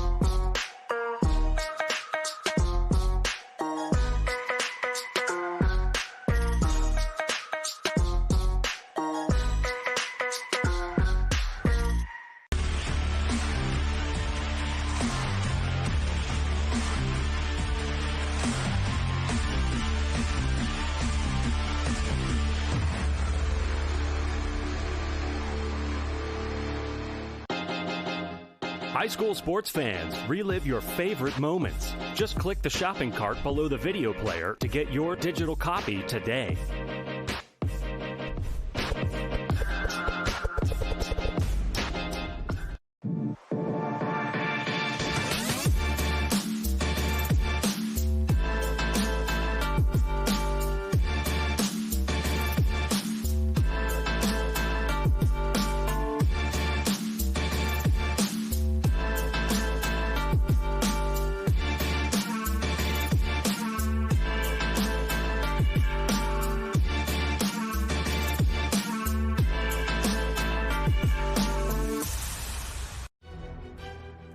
Well, one of the things we like to talk about here at MaxPreps is history of schools. And if you look at Collins Hill, they've been around since 1994, Grayson since 2000. That's enough time, Zach, to build up a pretty good alumni base who like to support programs. And then a lot of athletes come out of these schools as well. And we'd like to talk about some of those from both of these programs. And it's really tough. Like, it's kind of a toss-up on who has produced the better alumni, because when you start throwing in a name like Travis Hunter for Collins Hill, that kind of puts them up here. But Grayson, you look back to even Robert Inkamdichi. He was the #1 overall player in his class. He was an absolute stud, had a good college career. So there's also a couple of baseball players on this graphic as well. So you're going to look at Grayson right there, and Austin Meadows, who's no longer playing in Major League Baseball. You got Parker Meadows, who's playing for one of the better teams in the American League right now. Yeah, that's a pretty good class. And we're going to let the debate rage in the YouTube comments in terms of who's got the better alumni for Grayson and for Collins Hill. But when you're pumping out those kind of athletes in a variety of sports, not just football, that's pretty impressive. And Owen Papo, that dude was one of the highest rated linebackers. He was getting offers when he was in 8th grade. He competed at the opening when he was a freshman, the first freshman to ever do that. Phil Maffa, Wayne Gallman, 2 legit running backs. So that's a pretty good list. And Jamal Haynes is having a very good college career at Georgia Tech right now. And Georgia Tech could be a sleeper team in college football. Yeah, and Grayson, again, just since 2000. So it took him about 12 or 13 years to start ramping up the program. And then you start seeing those names start popping up with the class of 2013. Let's turn our attention now to Collins Hill. And there are some names that really jump out. Maya Moore being #1. I mean, that if you've got Maya Moore who came from your school, that pretty much, in my book, that ends the debate. Or Travis Hunter? It's a great question. I think Travis Hunter still has more to do in his career. Okay. He certainly did amazingly well at the collegiate level, at the high school level, of course. But Maya Moore was like transcendent for women's basketball. I agree. I think if she would have played a little longer in the W, she would have probably been the best female basketball player of all time. Well, and what she's doing since she retired with a lot of work for people who've been incarcerated and trying to get people wrongly incarcerated out. I mean, like that is a whole nother level of work that she's taken on beyond her athletic career, and her athletic career was stellar. And a fun fact, Sam Horn signed with the Dodgers. So once he's done playing football at Missouri, he's going to go play for the Dodgers, be another big-time arm they get. I know you don't like talking about the Dodgers. You're Angels and Padres guys. Exactly, yeah. But, hey, and let's go back to Maya Moore just a minute. Does she get bonus points for inspiring Caitlin Clark? That was her favorite player, was Maya Moore. And now you've got one of the. I tell you what, if you want to give it, go ahead. We'll let you have that. All right. one. Again, it's all on the YouTube comments, folks. Shout out to Taylor Heineke as well. Yeah, Taylor. Yep, absolutely. So look, I don't know, slight edge Collins Hill maybe, but great players from both programs. I'm going Collins Hill, so you can get at me on the YouTube comments. But you throw Travis Hunter and a Maya Moore in there, it's game over. That is a pretty good class and some fantastic athletes from both these programs. And we're going to see great athletes all year long and great alumni from these schools. When we get to the modern day Bishop Gorman game, there's not going to. I don't think our team's going to have trouble fitting that all in one graphic. Yes. I mean, that's going to be like several. So every time we do a modern day Bosco, modern day Bishop Gorman game, we usually do like a top recruits article. There's like 80 dudes in that game that have at least one FBS offer. So the talent is great in Southern California. It's great here in Georgia too. It's been, I just love the hospitality and the atmosphere here. High school football in Georgia lives up to the hype, and it's been fun to come out here and actually get to experience a game. Go to the Buford game last night as well. It's been great, but you just love the hospitality here in the South. Well, and talking about these two schools and the number of good players on the field who eventually might make this alumni graphic down the road, 37 players combined between these two teams with offers at the Division I level. Yeah, and after this game, guys like Cam Jones and more guys like that who don't have those D1 offers, you're going to start seeing those offers pile up because he's been a stud here this entire first half. I don't think they get to check their phones at halftime. They may already have gotten a few text messages. So I'll tell one story real quick. So modern day back in the day, they were winning pretty big. And Elias Rick sent me a DM at halftime. And I said, dude, what are you doing right now on your phone? So some of these kids do get on their phone at halftime and have a little fun. He's got a Super Bowl ring now with the Philadelphia Eagles. So that's great. That's great that you're getting DMs at halftime of games. Yes. I don't know how the coaches would feel about that. Probably not good. So luckily Bruce Rollins is not there anymore, so don't got to worry about it. Well, folks, let's step away for just another moment here at halftime as it's an 18-3 score. Grayson leading over Collins Hill. We're working our way back to the second half of play. Stay with us here. It's the MaxPreps Game of the Week.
This high school gym used to be packed most nights. Not anymore. Do you know why? Because bad behavior by fans, especially adults, has caused a shortage of game officials across the country. You see, without officials, we can't have sports. Don't let this become reality. It's time for a change. Let's bench bad behavior for good.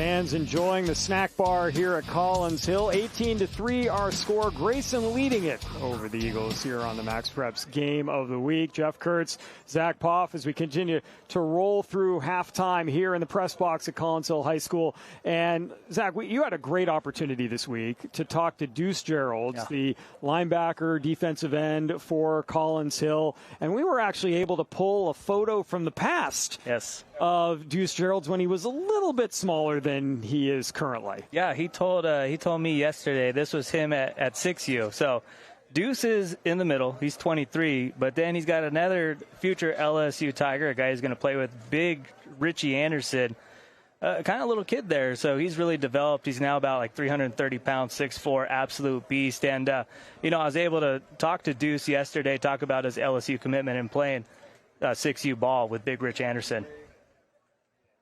Yeah, and you committed LSU earlier this month. What was kind of the decision to, go back home and commit to LSU? Yeah, I'm from Baton Rouge. I was born there. So LSU was it really came down to my gut and where my heart was.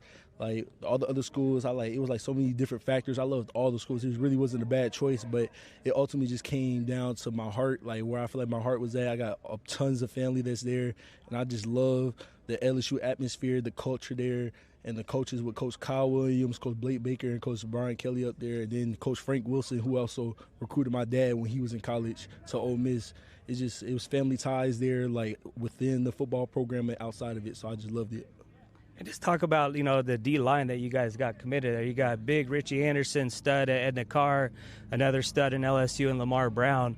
Just talk about what you guys are going to do as a unit for the next 3 to 4 years. Yeah, we're going to dominate up front, be the best defensive line group in college football, and we're going to bring some national championships to Death Valley. And, word on the street was Big Rich was your quarterback way back in the day. How good could he throw the pill? Yeah, Big Rich, to be honest, I can't remember him throwing it. I remember him taking off running it, though. Yeah, he was definitely good for that. So, yeah, Big Rich was a great guy playing with, athletic, still athletic, even at this size right now that he's at. So, I'm really excited to play with him again. We won a championship when we was younger, so I expect us to win championships at LSU playing together again. Well, what a great opportunity, like we said, Zach, for you to talk to Deuce Geralds. And that whole story with Richard Anderson and the fact that they played, first of all, he said 6U ball. 6U football. So those are pretty big 6U kids. Yeah, that's huge. That's back in Louisiana when they were playing together. Of course, Edna Carr has Richard Anderson on in the squad here. They're the number 15 team in the MaxPreps top 25. Defending state champs in Louisiana, the best team in the state. They're going to have a big game coming up against American Heritage and Diabel, so that should be a fun one September 12th. And we're going to get a look at Richard Anderson going up against Diabel. That'll be a fun one. But, yeah, Richard Anderson and Deuce Geralds, and then plus you throw in a guy like Lamar Brown. That's going to be a big-time defensive unit for LSU next year. Well, and as you look at the notable players from Georgia since 2020, no, not a bad list at all. All guys making a contribution. Amazing that you've got some at the NFL level and then some at the college level, and those are big-time names. Let's just count the first-round picks. Michael Williams, Niners. Amarius Mims was a first-round selection with the Bengals. Will Anderson was a number 2 pick, I believe, by the Texans. And Jahmyr Gibbs was a first-round pick by the Detroit Lions. Travis Hunter as well. Caleb Downs is for sure going to be a first-round pick. I wouldn't be shocked if KJ Bolden does not get selected in the first round. Who's the best player on that list, you think? How long do we have? I mean, I know, that's tough. Really, you could close your eyes, throw a dart at the board, and hit any one of them, and you'd make a good case. Shout out, Malachi Starks, also a first-round pick with the Ravens in this past draft. So Gunnar Stockton going to get the QB1 position at Georgia this year. Kind of got put in a tough spot last year going in against Notre Dame. So I think he's going to be a big-time quarterback at Georgia. He had arguably the best high school career outside of Trevor Lawrence in the state of Georgia. Well, we've got about a minute to go to the start of the second half. You've got 20 minutes of break here in Georgia at the high school level, then a 3-minute warm-up period, and so that's what the teams are doing now, getting set for the second half of action. So as we turn our attention to the second half, Zach, 18-3 the score. Collins Hill is going to get the ball first. Let's start with the home team, the Eagles here. What do they need to do in the second half to get some offense rolling? Just 3 points on the board by on that field goal by Bonacci. They need to stick with trying to establish the running game, because I think that's going to open things up up for the offense. They really haven't tried to run the ball too much. So I think they got to try and establish this first drive, get the running game going. You do that, that's going to open up the passing game. And you saw last year, Collinsville's strength wasn't throwing the ball. So you got to stick to what you're good at, and defense too. They got to find a way to force a turnover too. I think they got to find a way to get some momentum back on their side, and that was a big job by their defense to get a stop there and not allow Grayson to score any more points in the first half. Meanwhile, for Grayson, they're up by 15. Could have been more. They've had some great special teams play. The offense has gotten a little stagnant since that opening drive. How do you start to open up Burgess in the run game? They ended up getting stopped in that last drive, but I liked what I saw with them running the ball and really establishing that ground game. But I think with Burgess here, you got to let him throw the ball a little bit here in the second half. He didn't really have a lot of completions in the first half. So if they can get the offense going with the passing game, that's just going to make the running lanes a lot more big. Well, if you go back to our keys to the game at the start of this game, Zach, looking at Grayson, they wanted to limit explosive plays offensively. Yeah. Check. They wanted to limit the turnovers. They had one early, but they were able to weather that a little bit. And then, as you look at there they are up on the screen, brought to you by GoFan, our digital ticketing partner here at Play On Sports. You got the fans got a little more juice too there, it looked like. So. Yeah, and for Collinsville, they want to win the turnover and field position battle. I think they've won the turnover battle, but the field position battle has not gone their way. No. And 17 points was the magic number. I think Coach Swick was thinking hold the Grayson Rams to 17 points offensively, not factoring in special teams would play such a huge role here in this first half. Grayson kicking off to begin the second half of play. That is a short kick, and that is a live football that is going to be dribbled out of bounds around the 20-yard line after it's touched by a Ram. And so once again, field position going to favor, after it's touched by an Eagle, field position going to favor the Rams, however, here as once again Collinsville looking at a long field in front of them.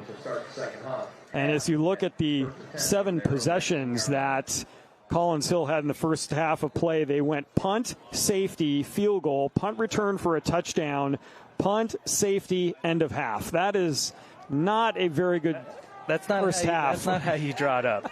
That's not what you want to draw up. Not what you want. Game.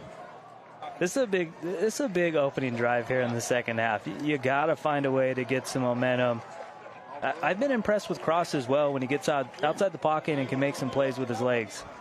Man in motion, now back to the near side. 3 receivers near side, 1 far side for Cross on first down, and we got a penalty marker. Exactly how the first half started for Collinsville. Had an offside to start the game, and now we get a false start to start the second half.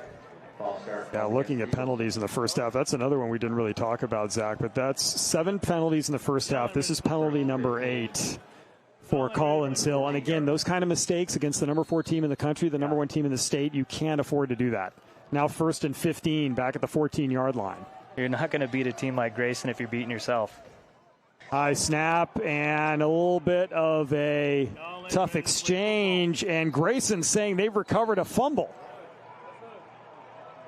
And they've got it. Wow. That is exactly what you cannot have happen if you're the Eagles. Outstanding job by Grayson to jump on that loose ball.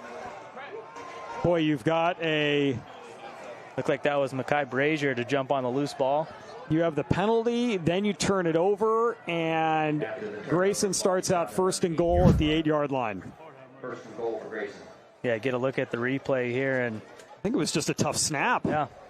And then both players kind of went for it. Henderson trying to go for a high handoff, and Cross just couldn't find the ball, and Grayson recovers. And that's just a matter of you get out muscling Cross there. Good job by Brazier to take the ball away, and just like that, Grayson's got 1st and goal set up. I wouldn't be surprised if you let Burgess try and do a RPO right here and maybe take it in with his legs.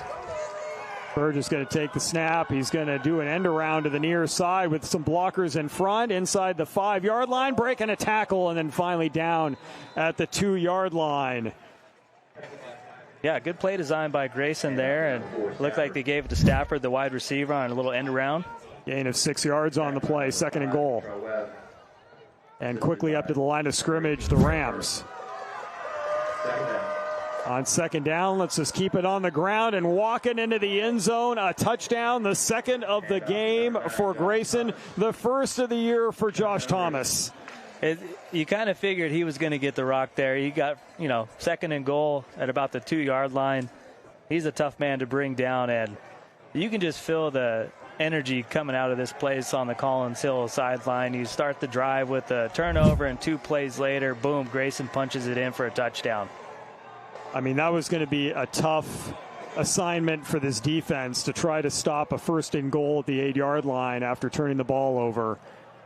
It's got to be frustrating for the defense, too, because you feel like you're playing a pretty good game, but then you look at the scoreboard, it's 24-3 awaiting an extra point attempt right here. Yeah, we don't have this in front of us, but if you looked at the total yardage for the game, Grayson does not have a ton. I mean, you've got a short drive here, and then their first touchdown drive started at their own 41-yard line, so they have been churning up a bunch of yardage, but yet you're right, here they are about to go up, or looking to go up by 22 points. Good snap. Kick on the way. That's going to split the uprights. Our score is 25-3. It's just so impressive for me. I mean, Grayson's without their top 3 defenders, and you wouldn't even know. No. I mean, we were talking about before the game, you know, and we were talking to the officials, actually, and they were saying, wow, 3 of their guys are out? And you said, yeah, they've got a lot of guys behind them. And I think my comment was, yeah, it's like shark teeth. They just keep coming up. Next one up, one falls out, right? No, it's just impressive, and that just shows you the depth that this program has. There's a reason why you look at Santavius Bryant. He's done a tremendous job. It's crazy to think this dude is 30. He won a state title in Georgia's largest classification at the age of 29. That's impressive. I mean, I wasn't doing much at 29. This guy's out here winning state titles in the state of Georgia. I know millennials across the country second-guessing their career choices right here. Doing some TikTok dance or something. Bryant doing an outstanding job with this Grayson program. You know, you take over an outstanding program like this, and it would be, you know, it could have a drop-off. There has been no drop-off. And that's a tough position to take. I mean, obviously, you're not going to turn down being the head coach at Grayson, but it's a prestigious program. This ball is going to go out of bounds, so that will give decent field position to Collins Hill. Well, and you look at any program, and I think about this, like we've talked about Mater Dei a few times, but Raul Lara, who was at Long Beach Poly forever and a day, then left the program, takes over at Mater Dei last year, and they go undefeated again. The crazy thing is, too, Mater Dei last year, they beat 8 teams that finished ranked in the MaxPreps top 25, and most of those games weren't close. No, and so, but to continue that and to do what Grayson has done and continue that, it's not automatic. No. And even if you get a lot of great players in, and obviously that certainly helps, but you have to get them all to be cohesive and work together. And it's interesting because in our conversation with Coach Bryant this week, he says, we use football. Football doesn't use us. We are building men for the future. As on first down, Collins Hill going to roll out. This is Bush now in the game. He's going to run out of room. He's going to throw the ball away, incomplete. He says, look, not everyone's going to make the NFL. We are clear. If we can get guys to the next level, we'll do that. But eventually, everyone's football career ends. Yes. And at that point, we need to have created leaders of households, leaders in their work community, in the business community, wherever these guys end up going, not just what happens out here between the lines. I mean, it's great to obviously get your guys to get to the NFL, but really the end goal is you want to establish a good culture to help, these young men know what they're doing once they get out of high school, because things get tough when you get out to college, and then you got to figure out what you're going to do with your life. It's no easy task. So it's such an important role for these high school coaches, because you got a lot of good young minds to try and help out. Bush trying to throw across the middle, and that's going to be intercepted at the 45-yard line. A nice return here. Second turnover of the second half by Collins Hill. Now a fumble, an interception to go along with it, and Grayson has got the ball on the Eagles side of the field. Just a great job by London Goggins, reading the quarterback. Outstanding job to jump right in front of the wide receiver. There's a reason why this dude's got some D1 offers. He's one of the better defensive backs in the state of Georgia. It's a great job. Gets his hands on the ball. He shows you right there that cornerbacks sometimes do have hands, and a nice return there to get it inside the Collins Hill 40 at the 37. This secondary, man, it's impressive. You got him, Riley Drew, and we've seen plays by guys like Eric Johnson and a few other guys. Well, and there was a window to throw into, and it closed quickly. Yes. I mean, there was a lane, and Bush saw it and tried to fit it in there, and Goggins made him pay. And Burgess going to throw on first down. He's going for a home run ball, and it is going to be incomplete, broken up at the last minute. Nice safety help in the secondary, and now a man down as well, as there was a little bit of a collision in the end zone also. Looks like that's Jaden Hunt down, who made a nice play on the ball. And boy, hopefully he's made some nice plays all over the field, too. Yeah. And it made a good one there, but paid to the price for it a little bit. Yeah, hopefully it's nothing serious there, because when you got your teammate telling the training staff to get out quick, that's usually not a good sign. So hopefully it's nothing serious here for the junior safety who had 47 tackles as a sophomore.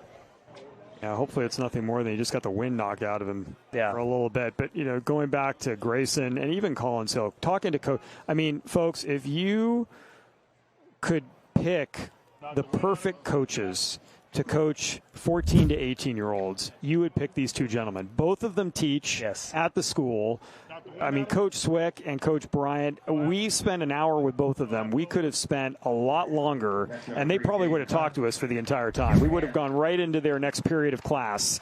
Those are guys, they're just easy to talk to. I mean, we could have had that whole hour conversation not even talking about football. They're very relatable, and they're both great coaches for both these programs because they got a lot of good young men that they're, you know, helping develop, and it's more than just football here for both these programs. Good to see Hunt walking off the field.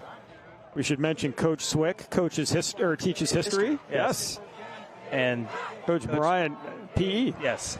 If I was a teacher, I'd probably go the PE route. I like history. So look, we're perfectly lined up. There you go. Good dodgeball player back in the day. So. On second down and 10, and now we got the Spider-Man meme showing up on the field as both sides pointing to each other on the offensive line. And I think Grayson's going to win this Spider-Man battle. I think so. Looked like somebody jumped on the Collins Hill defensive line. And that's going to be a 5-yard penalty against the Eagles. That is penalty number 9 in this game. And this is the perfect opener for Grayson because they got a very tough non-region schedule. They got Rabun Gap next week, a very good program who won a state title last year. And then they play number 24 Thompson, and then they also play Mallard Creek, one of the better teams in North Carolina. Well, they're going to test themselves, that's for sure. Here's a handoff running right on second down and 5, and great pursuit by Gerald. He's going to get a tackle for a loss. Look, he is playing like this game is 6-3, not 25-3, and that's great to see. He is he's everywhere. Oh, he is. He is going to be a guy that's going to have a chance to play as a true freshman when he gets to LSU. He's a game changer. He's a hard worker as well. He's usually the first guy in and the last guy to leave. And on top of that, he's a great leader. Empty backfield for Burgess on third down. Looking to throw, looking for the tight end, and he's open. A little slip move at the line of scrimmage, and now carrying the pile into the end zone, and that is a Grayson touchdown. Wow. And they told us coming in, we don't really use tight ends too much, but right there they drew it up, and it fooled the defense, and what an easy throw by Burgess and a touchdown reception for the Grayson Rams. Looked like that was Olafemi Hunter. Olafemi Hunter is okay. Right, yeah. I knew you would get the name pronunciation. Usually I'm okay with that, but Hunter. I appreciate it. No problem. But if we didn't get it right, we'll hear from their parents. Exactly. So you're going to get a pat on the back. So. But great pass play, though. What a great play call there. Yeah, Grayson's had some good offensive plays so far here in this one. I mean, no one covered him, and just a good read by Burgess. He knew he was going there the whole time, and that's just a big boy carrying guys into the end zone. Well, and it's 6'5", 250 pounds. Yes, and tough guy to bring down. We don't use the tight end often, so when we bring it out like that, no one's prepared, and that results in a touchdown. Second touchdown pass of the game for Burgess. Now they tried a little trick play to go for 2, but goes incomplete in the corner of the end zone. 31-3. Impressive season opener for the Grayson Rams. This is exactly how you draw it up if you're the coach. You want a game like this to start it off, really set the tone and show everybody, not just in the state of Georgia, but everybody. We got a lot of people watching this right now, and they're showing why they're ranked number 4 in the entire country. They're probably saying, hey, guys, we should be right up there with Mater Dei at number 1. Well, they're certainly making an argument. Mater Dei starts next week. Xavier Sheffield on the coverage there, getting the ball in the back corner of the end zone for Collins Hill, stopping that 2-point conversion. You might be thinking to yourselves, why would Grayson go for 2 there? But sometimes you got to try plays, and you've got big games down the road. It's not really to run up the score. It's just to, hey, we got to try a 2-point conversion at some point. We got to be prepared for it. Let's try it in game action. Hard to believe that we're only a minute and 48 seconds into the second half, Zach, and already 2 scores on the board for the Rams. But they've had a drive start at, if you can call it a drive, 2 plays, 8 yards, touchdown, and then one from the Collinsville 37-yard line after the interception return. Yeah, Coach Swick told us field position and turnovers are the keys to the game, and it hasn't gone well for them so far here. Here's a kick toward the sideline, and it's like he's playing dodgeball over there trying to pluck somebody. That was intentional, looked like. Interesting strategy, Cotton. Let's see how that works for him. Ball's going to go to the 35-yard line for Collinsville. And now if you're the Eagles, you got to see if you can get some work in here. Almost you forget about the score and just take it one possession at a time and see if you can move the football. Yeah, this is the first game of the season, so, it's going to be tough to come back from 31-3, but you want to start seeing your offense do things that'll kind of get them some momentum to, go into the next few weeks of the season.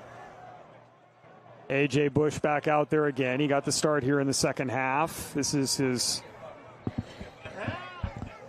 second time here. Oh, and another tough snap, and suddenly there are a number of white jerseys right in his face, and that's a sack.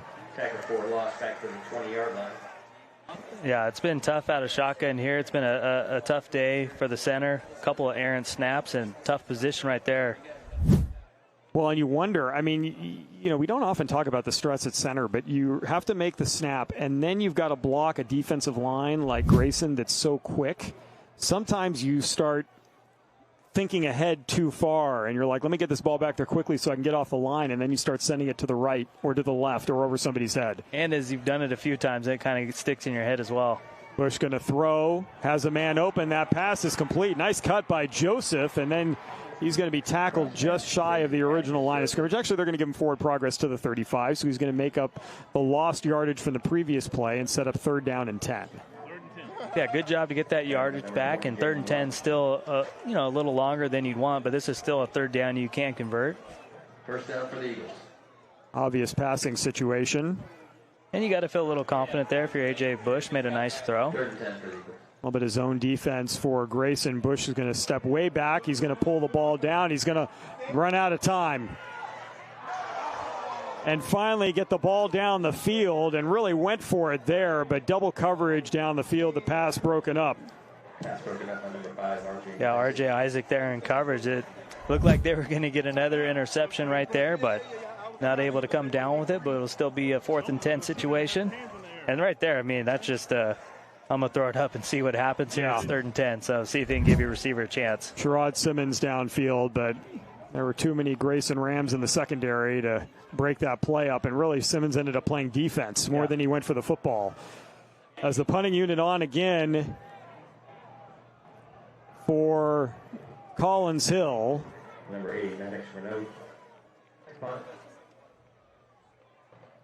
Here's a snap, and that punt away, and a line drive kick, but this is going to be covered nicely by Collinsville, and the ball will roll all the way down to the Grayson 25-yard line. Yeah, it'll be interesting to see how Grayson kind of finishes this game out. Are they kind of, hey, we're up 31-3, let's maybe start running the ball, get the clock going, or are they going to be like, hey, we're going to let our 4-star quarterback still throw it? Well, and nice to see, we should point out, Jaden Hunt, who went down with that injury a moment ago, was down in punt coverage on that play and down that punt at the 25-yard line. So good to see him back out on the field.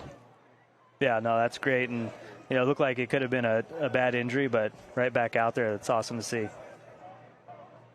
Well, Burgess staying in the game here in the 3rd quarter with a lead of 31-3. Starting at the 26-yard line.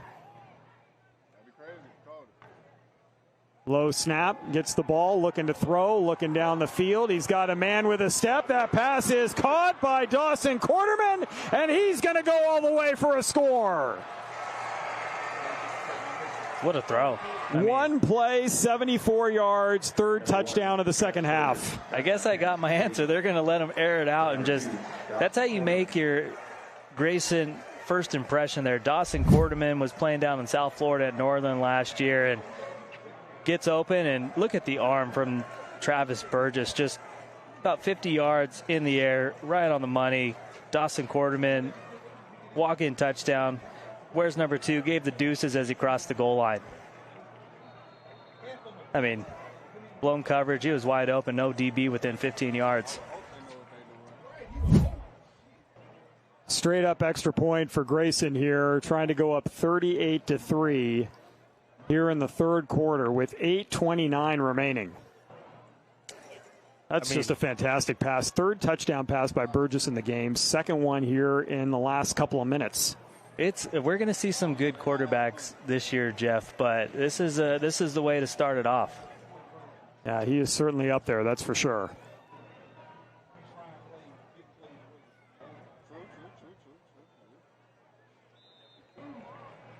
That kick is good.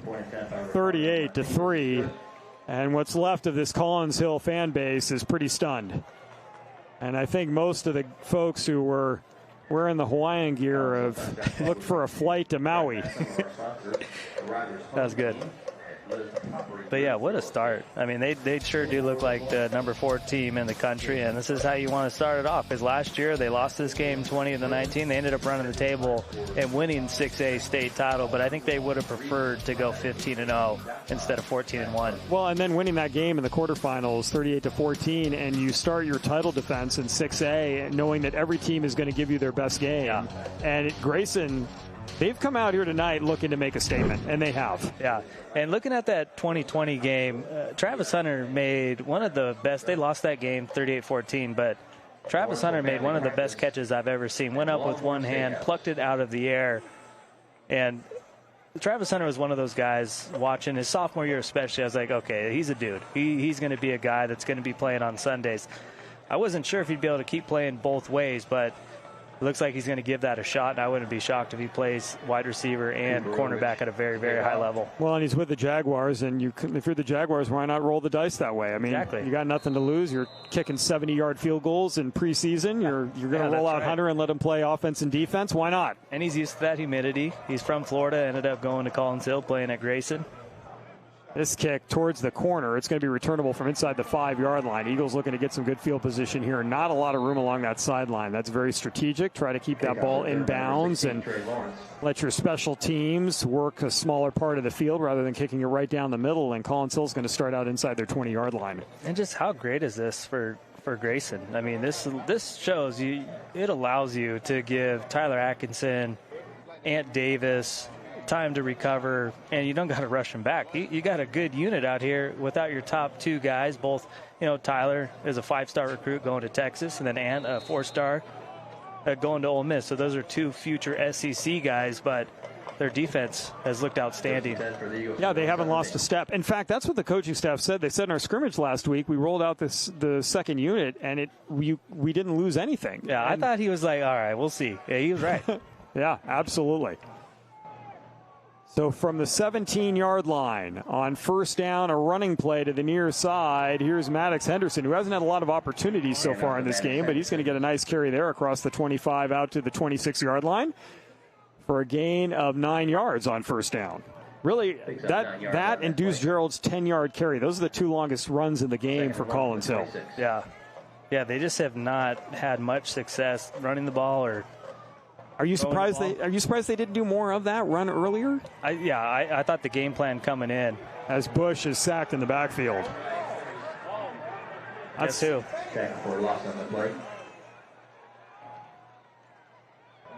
Cam Jones there getting to the quarterback. He is, man. He's fast. Yeah. He is, the coach has said, Jones is going to make you open your eyes. And, I mean, he's no longer under the radar. No chance. He's playing Tyler Atkinson's position right now. Tyler Atkinson's one of the best players to ever come from the state of Georgia. But Cam Jones, he's making a name for himself here on this late Friday night. Bush takes the snap, drops back, pressure coming again. He's running for his life, rolling right. Now he's just going to step up and go. He'll make up some of the yardage he lost and take it near the 20-yard line. Check that, that's Bush. But here comes the punting unit again for Collins Hill. I feel like you've said that quite a bit tonight. I have. They've been out there a lot. No, man. Somebody need to teach that coach the I formation. 7 times. 11 possessions. It is. I mean, all three levels. Not anymore. Grayson, or all three phases, Grayson's played really well. Special teams, especially defense has been dominant, and offense has started to kind of get things going here as the game's gone on. Snap, punt away, good pressure again. This is a kick that once again there won't be an opportunity to return it, but it is going to be on the Collins Hill side of the field around the 41-yard line. Well, Grayson has had a lot of spectacular plays, Zach, and they have dominated here in this game 38-3. These are all in the third quarter. Yeah, you see there just establishing the run. Josh Thomas has been a beast all game. You get a look at London Goggins there with the INT. And then Burgess, just perfect play call, tight end wide open, drags the defender 10 yards into the end zone. Yeah, calling that play to the tight end to Hunter was fantastic. And then this throw by Burgess is just right on the money. That's just... I mean, put a frame on it and hang it in the Louvre. He's a cheat code. I mean, you're 6'5". You can get outside the pocket and move. He is a special, special dude. He's got a chance if he gets a little more muscle to be a Josh Allen type. And he's going to step up and run here because why not? He's got a first down and more, and now he's looking for the end zone. And, of course, the capper, he's in for a score. I was telling you, man, he's a Josh Allen type. He can beat you with his arm. He can beat you with his legs. He is one special talent. And it's crazy to think, too, because last year he had a good junior season, got better as the season went on. But you can just tell how much he's matured from his junior year to his senior year. He knows he's got this team on his back with all those injuries on defense. He knew he was going to have a big game, and he is shining with the bright lights. There's a reason why he was our key player to watch when we started this broadcast. 3 touchdowns passing, 1 rushing. All their drives in the second half have been in under 3 plays. And we've got 6:45 remaining in the third quarter. And someone's going to have to ice the kicker's leg here for Grayson at the end of this one because he's been tacking on extra points left, right, and sideways here in the second half. I'm telling you, man, Bill Belichick is going to do everything he possibly can to make sure he does not flip to another school because he is the type of quarterback that can come in as a true freshman and really help turn your program around and establish them as one of the best college teams. I know he's still a high school senior, but you just see the talent there. He can beat you with his arm. He can beat you with his legs. He does a good job reading the defense. He is a very, very special player. North Carolina is getting a dude. And Grayson fans are going to enjoy watching him in his senior year. Yes. Coach Bryant may get a phone call from Coach Belichick on Monday saying, okay, what will it take if we could reclassify him? Yeah, seriously. Give him unlimited hoodies. 45 points with 6:45 left in the third quarter. Impressive. And Kufarovic, who's from Bosnia, kicking this football away. And he's been kind of kicking him out of bounds here lately, and he just got back from Bosnia, I believe. He did, That's what, Coach was telling us. That's right. We had an extensive conversation with Coach Aaron Hill, who's a linebackers coach, assistant head coach, strength and conditioning coach. Yes, he gets after it in the weight room. He does, and quite frankly, great dude. He was a great dude. I mean, he was fun to talk to. We must have chopped it up with him for at least 30 minutes. Oh yeah, I mean, if we weren't careful, Zach, we would have had a podcast with him by the time we were done. That'd be a good podcast. He is a fun personality. The kids love him. He's great at what he does. Grayson really has a great coaching staff, and it all starts with Santavius, Brian, and just the way Brian's able to relate to these players, especially, he's 30 years old, so it's a lot easier to kind of relate to these 14 to 18-year-olds. Looks like some of the Collins Hill fans are, well, I guess it's, Saturday now, so. It is. Have we crossed the Rubicon?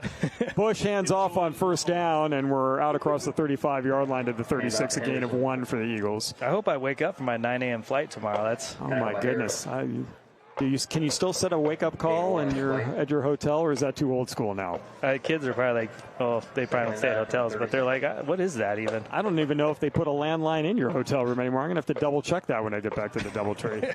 I'm there for the chocolate chip cookies. Shout out to the DoubleTree. Second down and 9. Bush takes a snap, low snap, handoff, and once again, look at that penetration by the defensive line of Grayson, who is in there for this tackle in the backfield back at the 30-yard line. getting back to the coaching staffs, and we've touched on it a couple times here in the quarter, but high school sports is all about the connections you make with your coaches and the players and what you take away, whether you're playing girls volleyball, whether you're running track, whether you're playing football, you're playing basketball, whatever it happens to be. You remember those things for a lifetime and the lessons you learn. And just in talking to the coaches, the emphasis got out of who's the top player here, who's the top player there, and really who are we building for the future. And so if you are concerned about academia at the high school level, you couldn't ask for better staffs to work with your athletes. And I think we're going to see 100%. That all year. As Bush steps up to throw here on third down, and that was an interception waiting to happen, and everyone got greedy in the Grayson secondary, and it's incomplete. So that's going to be a pass breakup for Mekhi Brazier, the linebacker. He was looking at his teammate like, hey, man. That had pick 6 written all over it. It did. I would prefer to have the INT instead of the pass defense, but you get what you get. And the ball back at the 30-yard line and fourth down. Both guys' eyes wide open there thinking, oh, this is the easiest interception of my life. Nope. Expectations collided with reality at the midfield marker. 5:16 to play here in the third. At least the good reality for them is they're up 45-3, so it's not a huge mishap. And this is a little bit of a miss kick that is going to take a hop at the 40-yard line and be down right there. 40-yard line. And so once again, I'll be surprised Grayson if we see Burgess come back out. I know he's done his work for the day. This is the 5th possession of the second half for Grayson, Zach. Well, all of them have started on the Collins Hill side of the field. I think we're going to make this pretty easy for our production crew on who the player of the game is. Yes, folks. So the player of the game, which we are doing at the end of every MaxPreps game of the week, will take place in the fourth quarter. And we were going to talk about it later on in the fourth quarter in advance of the end of the game. However, early returns coming in, and Burgess is done for the night, it looks like. And he may be the recipient in everything but the official count in the postgame. As here's a handoff on first down, running left. Nice job breaking some tackles and picking up big yardage inside the 25 and out of bounds around the 23-yard line on the running play. Looked like that was Ashton Turner, as you mentioned, one of the lead runners last year, the top returning rusher from last year's 6A state championship team. Last year, Grayson finished the year ranked at number 7 in the country, and they returned a lot of key players. Obviously they had to kind of revamp the offensive line, but the offensive line has done a great job dominating the line of scrimmage, and it's kind of easy when you got Burgess at quarterback and these two studs at running back. Yeah, Ashton Turner as your second running back is nice to have. As Deuce Smith has entered the game at quarterback for Grayson, the junior, backing up Burgess, but a pretty good quarterback in his own right at 5'11", 190 pounds, though I think the Grayson Rams are going to try to keep the ball moving and the clock moving as well with 4:55 to play here in the third quarter. Well, our game next week here, the MaxPreps game of the week, will move us from the Peachtree State to Southern California, where we will have in the Orange County area Mission Viejo against Santa Margarita. Carson Palmer, former NFL quarterback and Santa Margarita alum, makes his debut as the head coach for the Eagles, and Chad Johnson, who is the outstanding coach for Mission Viejo, taking a very good Diablo squad into that game, and should be a fantastic game that, fingers crossed, will not result in a weather delay in the early stages. I am officially cursed if I get a game in SoCal in August. We have had very little rain out in the California area. Okay, let's just move on. We don't want to jinx this. Come on, Jeff. Handoff running right, and this time good pursuit. So out of the timeout by the Eagles, the defensive staff making some adjustments, and a nice job there. No gain on the play, second and 10. And also, too, real quick to Santa Margarita, they're so loaded this year. They got the toughest schedule in the entire country. I think there's a chance you could see Santa Margarita take that same leap that we saw with Servite in 2021 with Tetro and McMillan, Noah Fafita, and Mason Graham and Jacob Manu. They're loaded. They got a tough schedule, so that's going to be a fun one. You're going to want to tune in next week. Smith going to throw for the first time across the middle and finds his man inside the 20-yard line for a first down. Nice throw there by Deuce. Noah Kirkpatrick on the reception. Now, this is a chance for some guys who don't normally get some playing time or might not in a tighter game to get some reps. 3rd and 1. Good pass by Smith, who's now looking to throw again. Here comes the pressure, and down he goes. Nice pursuit that time by Collins Hill, and Sack by number 34, great job by Jaden Forbes, the senior middle linebacker, to get in there and make the play, and looked a little cathartic as well, given how tough this third quarter has been for the Eagles. Yeah, this is great for these kids, though, like he's mentioned. You know, it gives them a chance to cut up their highlights on MaxPreps Advantage. That's get a little right. highlight tape out there. Start sending out to the coaches. Say, hey, coach, watch this. My understanding is this year, MaxPreps Advantage is cutting up every varsity football game, or pretty close to every varsity football game for people to watch. And they got no cost to the schools. They got great quality with this broadcast as well. They might want to tune down some of our play-by-play. Our dulcet tones. Did you say some? Did you say some? Some. Well, you know, your mileage may vary, Zach. Hey, it goes for the color commentator as well. So timeout for Grayson with 3:12 to play and a 45-3 lead as we have rolled beyond midnight here at Collins Hill. And if you're joining us on the West Coast, where we have some coverage taking place across the country on the NFHS network, where this game is also streaming in addition to MaxPreps and YouTube. Good games going on out there, and this is the first week of high school football around the country, and it really starts moving next week. Yeah, that is as we get towards the end of August. A lot of teams kick off, a lot of states get going next week. And if you would have told me there was another ranked team playing tonight, number 19 Corner Canyon, if you would have told me the game in Utah was going to end before the game in Georgia, I said you're crazy. They won 45-0, by the way, against Bingham. Corner Canyon, great program with Coach Eric Kerr, who's coached guys like Jackson Dart and Zach Wilson, Isaac Wilson. So it's kind of a QB factory there. Folks, that's the kind of coverage and in-depth analysis you're going to get over the course of these broadcasts. As my broadcast partner is analyzing the game and checking scores simultaneously and dropping those nuggets in. And I'm not on my phone during the game. This was halftime, so I saw the score. So nice job.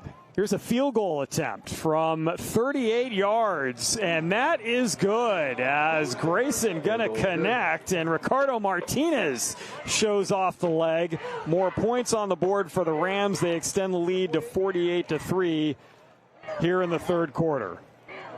And coming into this game, I don't like to say who I think will win, but I thought Grayson would have the advantage, even with Tyler Atkinson and all those other guys being out. There's just so much depth. But I definitely did not see 48-3.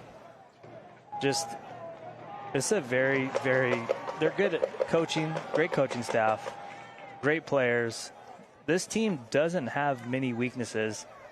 There's not a lot of teams in high school football if your top three guys on defense are out and you only allowed 3 points. Well, Coach Swick's fears were realized here in this quarter. And the first half, they were able to get through it. Field position was a concern, and mostly the field position favored Grayson through the first 24 minutes. But Collins Hill didn't turn the ball over. But here in the second half, they've turned the ball over twice, and Grayson has started every drive, all 5 of them, on the Collins Hill side of the football field. And against this good a team, you're not going to come out victorious in those types of games with those kinds of scenarios. Here on the return, a running start from the 17-yard line and then taking it out near the 27, maybe close to the 30 on the return.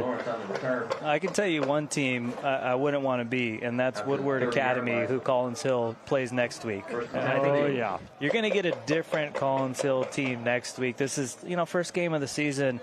There's going to be some miscues. You're also playing a team as talented and well-coached like Grayson. It's going to be a tough season opener, but I'd expect Collins Hill to bounce back in a big way. They got a few tough games coming up. Woodward Academy, always a very good program. Cedar Grove and Parkview coming up, and then it gets down to region action. And, they'll have a game later in the season, October 3rd, against number 13 Buford, who got a nice win to start the season off against number 22 Milton, the back-to-back state champs. But Milton's a very young team. Luke Nickel now at Miami. They lost a lot of other talented guys.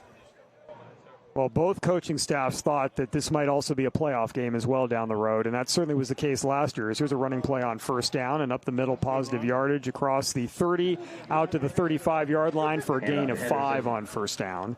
But this one's going to sting for Collins Hill a little bit. But given the character of this coaching staff and the players on this team, they are going to take this, look at the film, and go back to work. And you're right. The next couple of opponents are going to get their A game for sure. Yeah. And it's just got to be important for Collins Hill offense to kind of, develop an identity. Do they want to be a running offense, or that kind of sums up the game so far? Yeah, Gavin Schumann was looking to make a move upfield and didn't secure the football first, incomplete, and that'll make it 3rd and 5. The nice thing for Collins Hill, this is the first game of the season. At the end of the day, you want to be playing your best football when you get to November, when you're playing in the playoffs. And, sometimes you win and sometimes you learn. Sometimes you don't even lose. Don't throw it to Miss Collins. Yeah, and I think given that it's at the beginning of the season, I mean, you could have had a similar conversation with Grayson last year is, hey, we had a 19-3 lead and then we lost the game. Yeah. And then they ran the table the rest of the way and certainly took it to Collins Hill in the second half of their quarterfinal game last year and what was a tight ball game early. This is a running play on 3rd down and 5. It's going to be very close to a first down, but maybe a yard short, and Collins Hill may just elect to go for it here. I would. Gain of 4 on the play. Officially 4th and a yard, but it's really about 4th in the length of the football. Time to teach 2-minute offense. You might as well. Yeah. 4th and a short. Nothing to one. lose here. Maddox Henderson going to come into the game. You kind of work on your 4th and short yardage situations. A.J. Bush, the senior, staying in at quarterback, and we got guys moving everywhere, and this might change the equation. This is going to be a false start against Collins Hill. That is their 10th penalty of the game.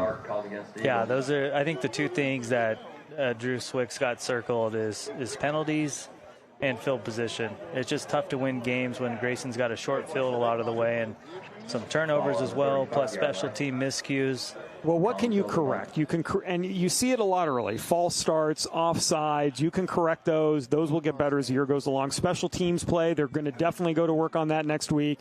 Long snapping, all that. All of it is correctable. Nothing is unrepairable here for Collins Hill as the season goes along. Is this punt going to be short? And we'll take a Eagles bounce down to the Grayson 41-yard line, and this will be the first time in the quarter where Grayson Hill will start a drive on their side of the field.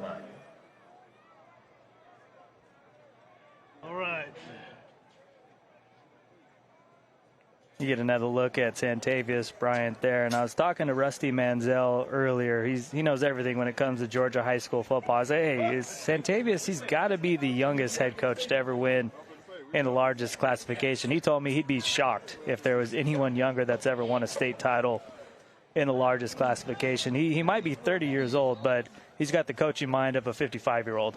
He does, well, one of the things he said he learned the most in his first couple of years is delegation. Yeah. You can't handle it all. And he's got he said, I had to surround myself with great people who I could trust. You have to be able to trust other people if you want to reach the mountaintop. Well, and that's anything with a great leader. I mean, you can't do it all on your own. It's going to take a team to get there. Here is a running play up the middle. Good yardage here into Collins Hill territory and about a 20-yard gain to the Eagles' 40-yard line.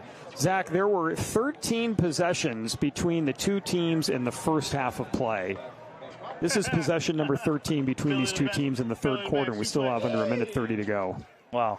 I mean, Grayson has just been set up perfect here in the second half. And running play, running right. Nice move, dodging a tackler before being knocked down. That was Cam Johnson on the carry. And if you look back to the end of the first half, Collins Hill got a little bit of momentum going into halftime, getting that stop. Only down 18-3 in a two-score game, and it just started out tough for them in the third quarter with that turnover, turned into a touchdown. Then they had a short field, and Travis Burgess, man, he took over. Bryce Hurst with a tackle for the Eagles on that last play, keeping it on the ground. This time running to the left-hand side. That's good to see Hurst back in the game as well. He went down in the first half with an injury, so good to see the sophomore back out there. That was Brandon Gray this time.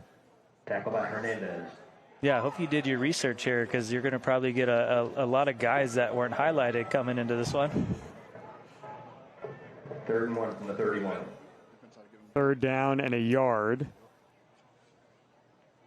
Gray's going to stay in the game. Now he's going to move to the left-hand side. And actually, Grayson may be with the play clock. They're just going to be content to let this wind down to the start of the fourth quarter. And it looks like what they're going to do. Smith is sauntering toward the sideline for the third quarter break. And we have hit the end of the third quarter. And what a quarter it was for the Grayson Rams. They've got 48 points on the board. They score 5 times. They're leading this big here on the MaxPreps Game of the Week.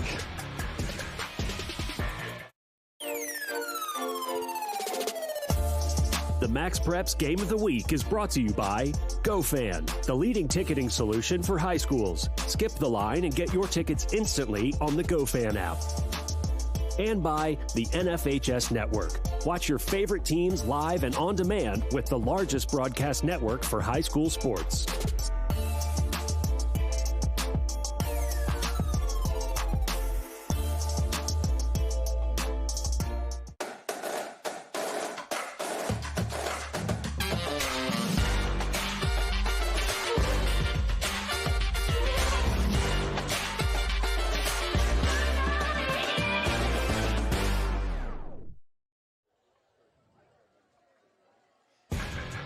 Well, if you're going to stay for a high school football game till 12:20 Eastern time, you want your team to be winning.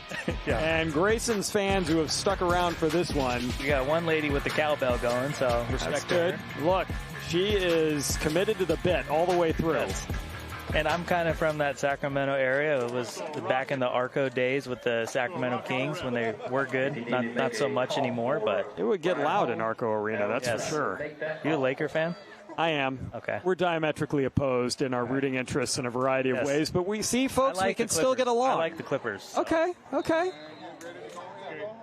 Grayson with the football on 3rd and a yard to begin the fourth quarter of play, and they will pick up that first down, getting inside the 30-yard line, a gain of 2. And we will have a running clock here in the fourth quarter, Georgia High School football. If you're leading by more than 30 points after 3 quarters of play, the clock just keeps on moving, and it's 48-3 right now with the second units on for both of these teams. And what has been a fantastic performance for the Grayson Rams. They got 4 touchdowns and a field goal in a third quarter where they had the ball on the Collins Hill side of the field most of the quarter, and a couple of broken tackles here before being pushed out of bounds. Nice job offensively by the Rams. Great catch and run after the catch by Saif bin Wahad. And his older brother, Mumu bin Wahad, absolute stud for Grayson. I believe he first went to West Virginia, but he was a big-time DB for this program. Deuce Smith with another completion. This time he's going to put it on the ground. Good pursuit there by Collins Hill. The tackle made by Stephen Bargelow. Bargelow, no gain, holds the running back to no gain. And Bargelow, I was chopping up with him yesterday. Big UFC fan. He thinks Dricus du Plessis is going to win tomorrow. I said I got Hamzat, so that'll be interesting to see. He's a big Izzy fan, so I had to chop it up with him. Anytime I can talk UFC, I'm going to do it. Run to the right, and this is going to be stacked up at the line again. Nice push, maybe a loss of a yard on the play.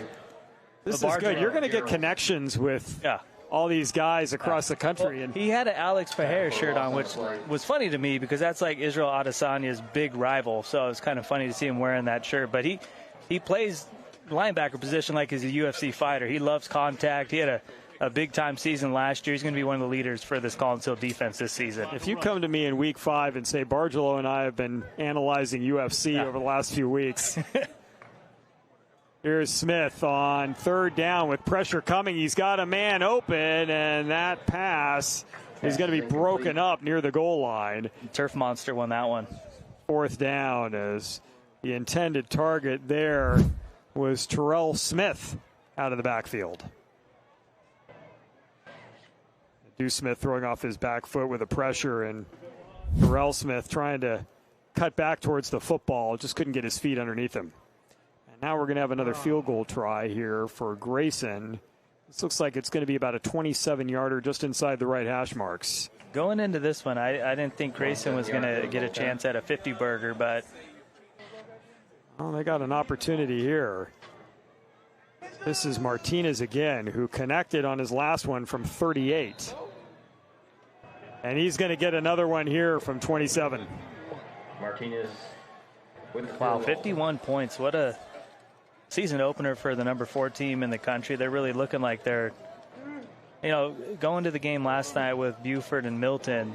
I think it's safe to say that Grayson is probably the best team in the state of Georgia going into this year, because they're doing this without a lot of key players as well. Well, I don't know if this changes Grayson's ranking in the MaxPreps top 25, because they're up there pretty high, but Mater Dei and St. John Bosco, you're on notice right now. You got Bishop Gorman at number 3 as well. Yeah, you guys are all big games next week. So the last few years, there's been a little bit around this. You're going to look at the MaxPreps top 25 right there. Mater Dei, Bosco, and Gorman, the only 3 teams ahead of Grayson. St. Francis Academy plays Chaminade Madonna next Saturday. Mater Dei plays Aquinas next Saturday. So you got 1 versus 10, 5 versus 7. American Heritage plays Philly Power St. Joe's Prep next Friday. So a lot of big games. Obviously, the game we're doing, another top 25 matchup with number 14 Mission Viejo and number 16 Santa Margarita. And some of those teams are going to be playing on the NFHS network as well. Yes. So you want to check back on the NFHS network, look for the top 25, see what teams are going to be playing there. As here's a short kick from inside the 20. Collins Hill on the return and knocked out of bounds beyond the 30-yard line. Well, here is the second half possessions for Grayson, Zach. Let's hear it. Touchdown, touchdown, touchdown. That's pretty touchdown, good. Wow. Field goal, field goal. It's pretty good offensive efficiency right there. Yeah, that makes the offensive coordinator feel like he knows what he's doing.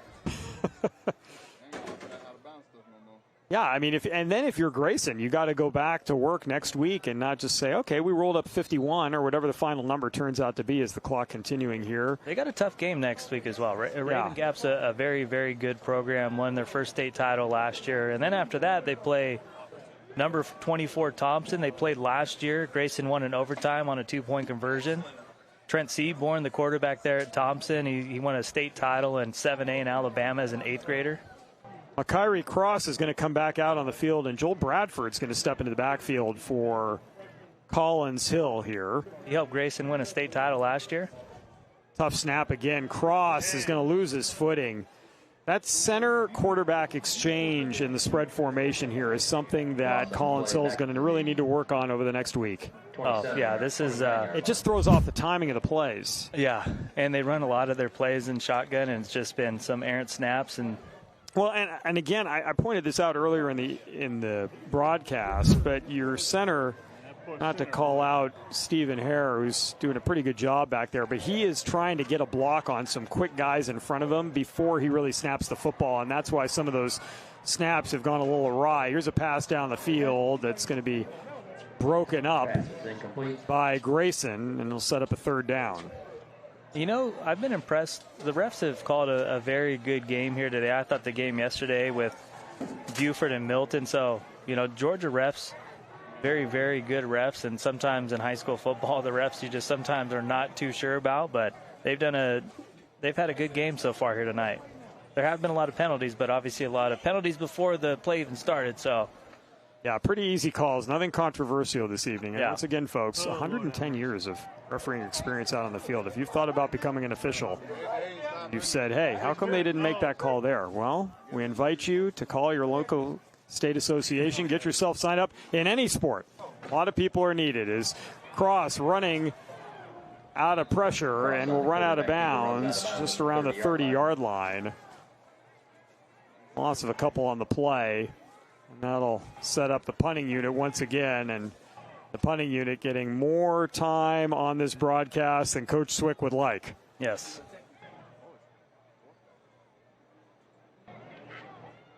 And you got to think back, too, to how much did this 2.5-hour weather delay kind of impact Collins Hill as well, because they got the juices flowing. They're excited to get out on the field, and, you're just sitting in your locker room just waiting and waiting and waiting.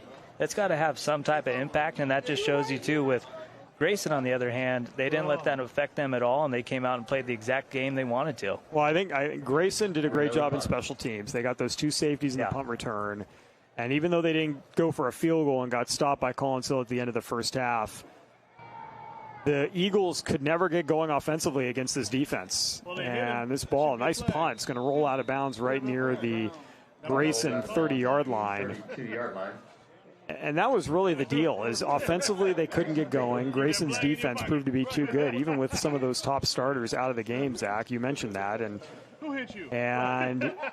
then you have the fantastic field position for every possession of the third quarter for Grayson, and they converted on every single one of them. And then the game was over from there. Yeah, just impressive because, Collins Hill got the ball to start the second half. We thought, okay, if they can put together a good drive right here and get things going, but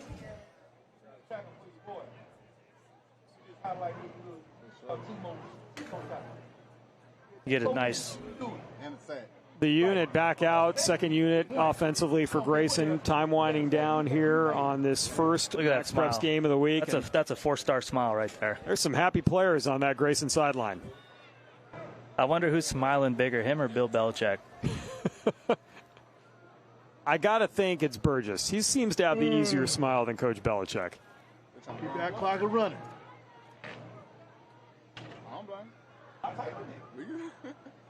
Grayson burning all kinds of time on this play clock here as we are under 4 minutes to go. They're going to take it down as far as they can every time and run limited plays here and keep it on the ground. Here's a handoff across the 35-yard line out to the 37. So this is a good start for our first 12 weeks coming up. MaxPreps National Game of the Week. Get a chance to see what Georgia high school football is all about. I think you're getting a good look at Grayson as, being one of the best teams in the entire country. There's been kind of rumors going on the last few years. Mater Dei has been trying to set up a game with Grayson. Hopefully over the next year or two that comes to fruition, because it would be fun to see that atmosphere with Mater Dei playing this type of program. And firsthand, Mater Dei is not scared to schedule anybody in the country. No, they will play whomever calls. Once again, Grayson taking their time. Handoff running right. They're going to pick up a first down here. Nice open field tackle, but across the 40 go the Rams out near the 43-yard line. And it's going to be impressive the way they're playing right now, they're going to be tough to beat. But if Grayson goes 4-0 in non-region play, that's impressive because they're playing 4 quality opponents, especially a game in 2 weeks against number 24 Thompson. You get the best team in Alabama versus the best team in Georgia. That's definitely a get your popcorn ready game. 2 minutes. Yeah. Well, with 2 minutes, almost 2 minutes to go in this game, folks, I'd like to give a quick shout out here to our crew, who was here at 9 a.m. this morning. Yes. To get set up for this game. Blake Rivera, Ben Halpern, Carl Harper, our director today, and his team, Scott, our producer, all the great camera people, social media people making this all happen. Has a big run here, and look out! Let's take a run down to the 10-yard line, shall we? Say the Rams. What a great way to roll this game to an end. It is a huge gain for Grayson. The freshman there, Terrell Smith, getting some playing time here.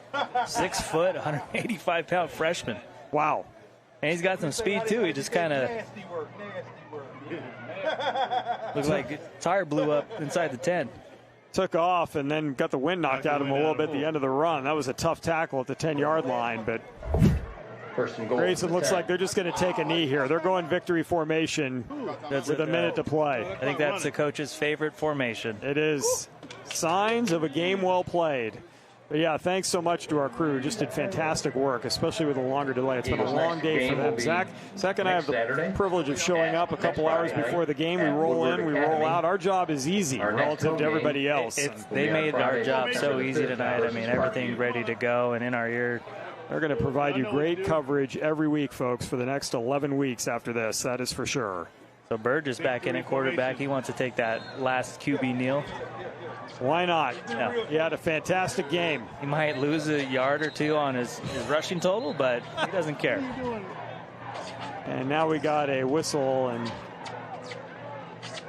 I think they were going to call a timeout, but really, there's no point. They were just going to let it run down. I mean, take a delay a game call and start the clock again, and I think that's what they're going to do. That's a smart move by Burgess because he didn't want to lose that 1 or 2 yards. He said, hey, guys, I'm just going to take a delay game. We got a running clock going. We're good. He must have had an AirPod in his ear listening to the broadcast at the end of this. Well, Coach Bryant's got to be thrilled. 51-3 the win. They will start out 1-0 as they begin their 6A title defense in the state of Georgia. What a performance by Grayson as we roll into the post-game show here on the MaxPreps Game of the Week. In just a few moments, folks, invite you to stay with us. Player of the game announcement coming up as well. Grayson, a 51-3 winner here tonight.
It's the post-game show on the MaxPreps Game of the Week. Jeff Kurtz, Zach Poff rejoining you here from Collins Hill High School. Zach, it was questionable at one point this evening as to whether you'd be able to make your flight tomorrow morning, but we're going to be able to get you there. Yeah, I hope I wake up. As we still got that, but still to be determined. Grayson, a 51-3 winner over Collins Hill tonight, and a pretty easy call on our player of the game.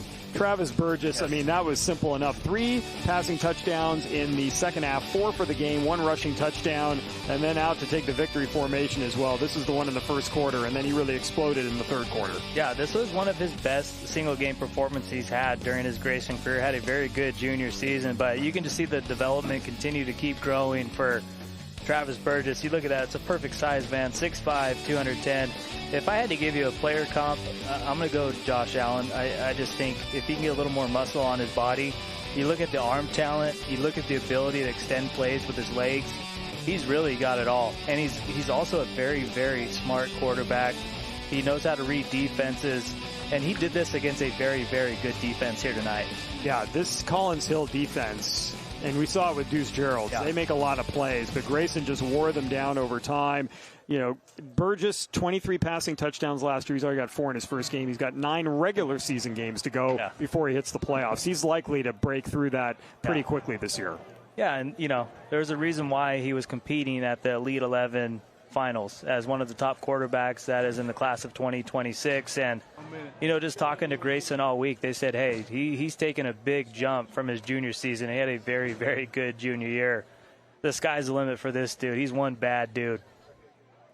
Well, folks, Travis Burgess, all smiles out on the field. His team won this one 51-3. Well, it was a good atmosphere on a late evening here at Collins Hill High School in Suwanee, Georgia. And we are so glad you joined us for this first ever MaxPreps Game of the Week. We got 11 more great games coming your way. Schedule's still forming. We're flexing a few games, but we're going to get it all figured out.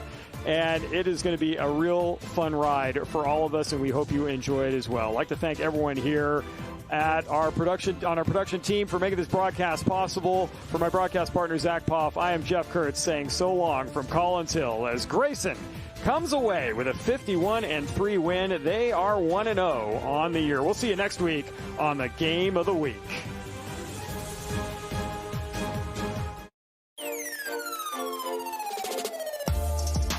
MaxPreps Game of the Week is brought to you by GoFan, the leading ticketing solution for high schools. Skip the line and get your tickets instantly on the GoFan app. And by the NFHS Network. Watch your favorite teams live and on demand with the largest broadcast network for high school sports.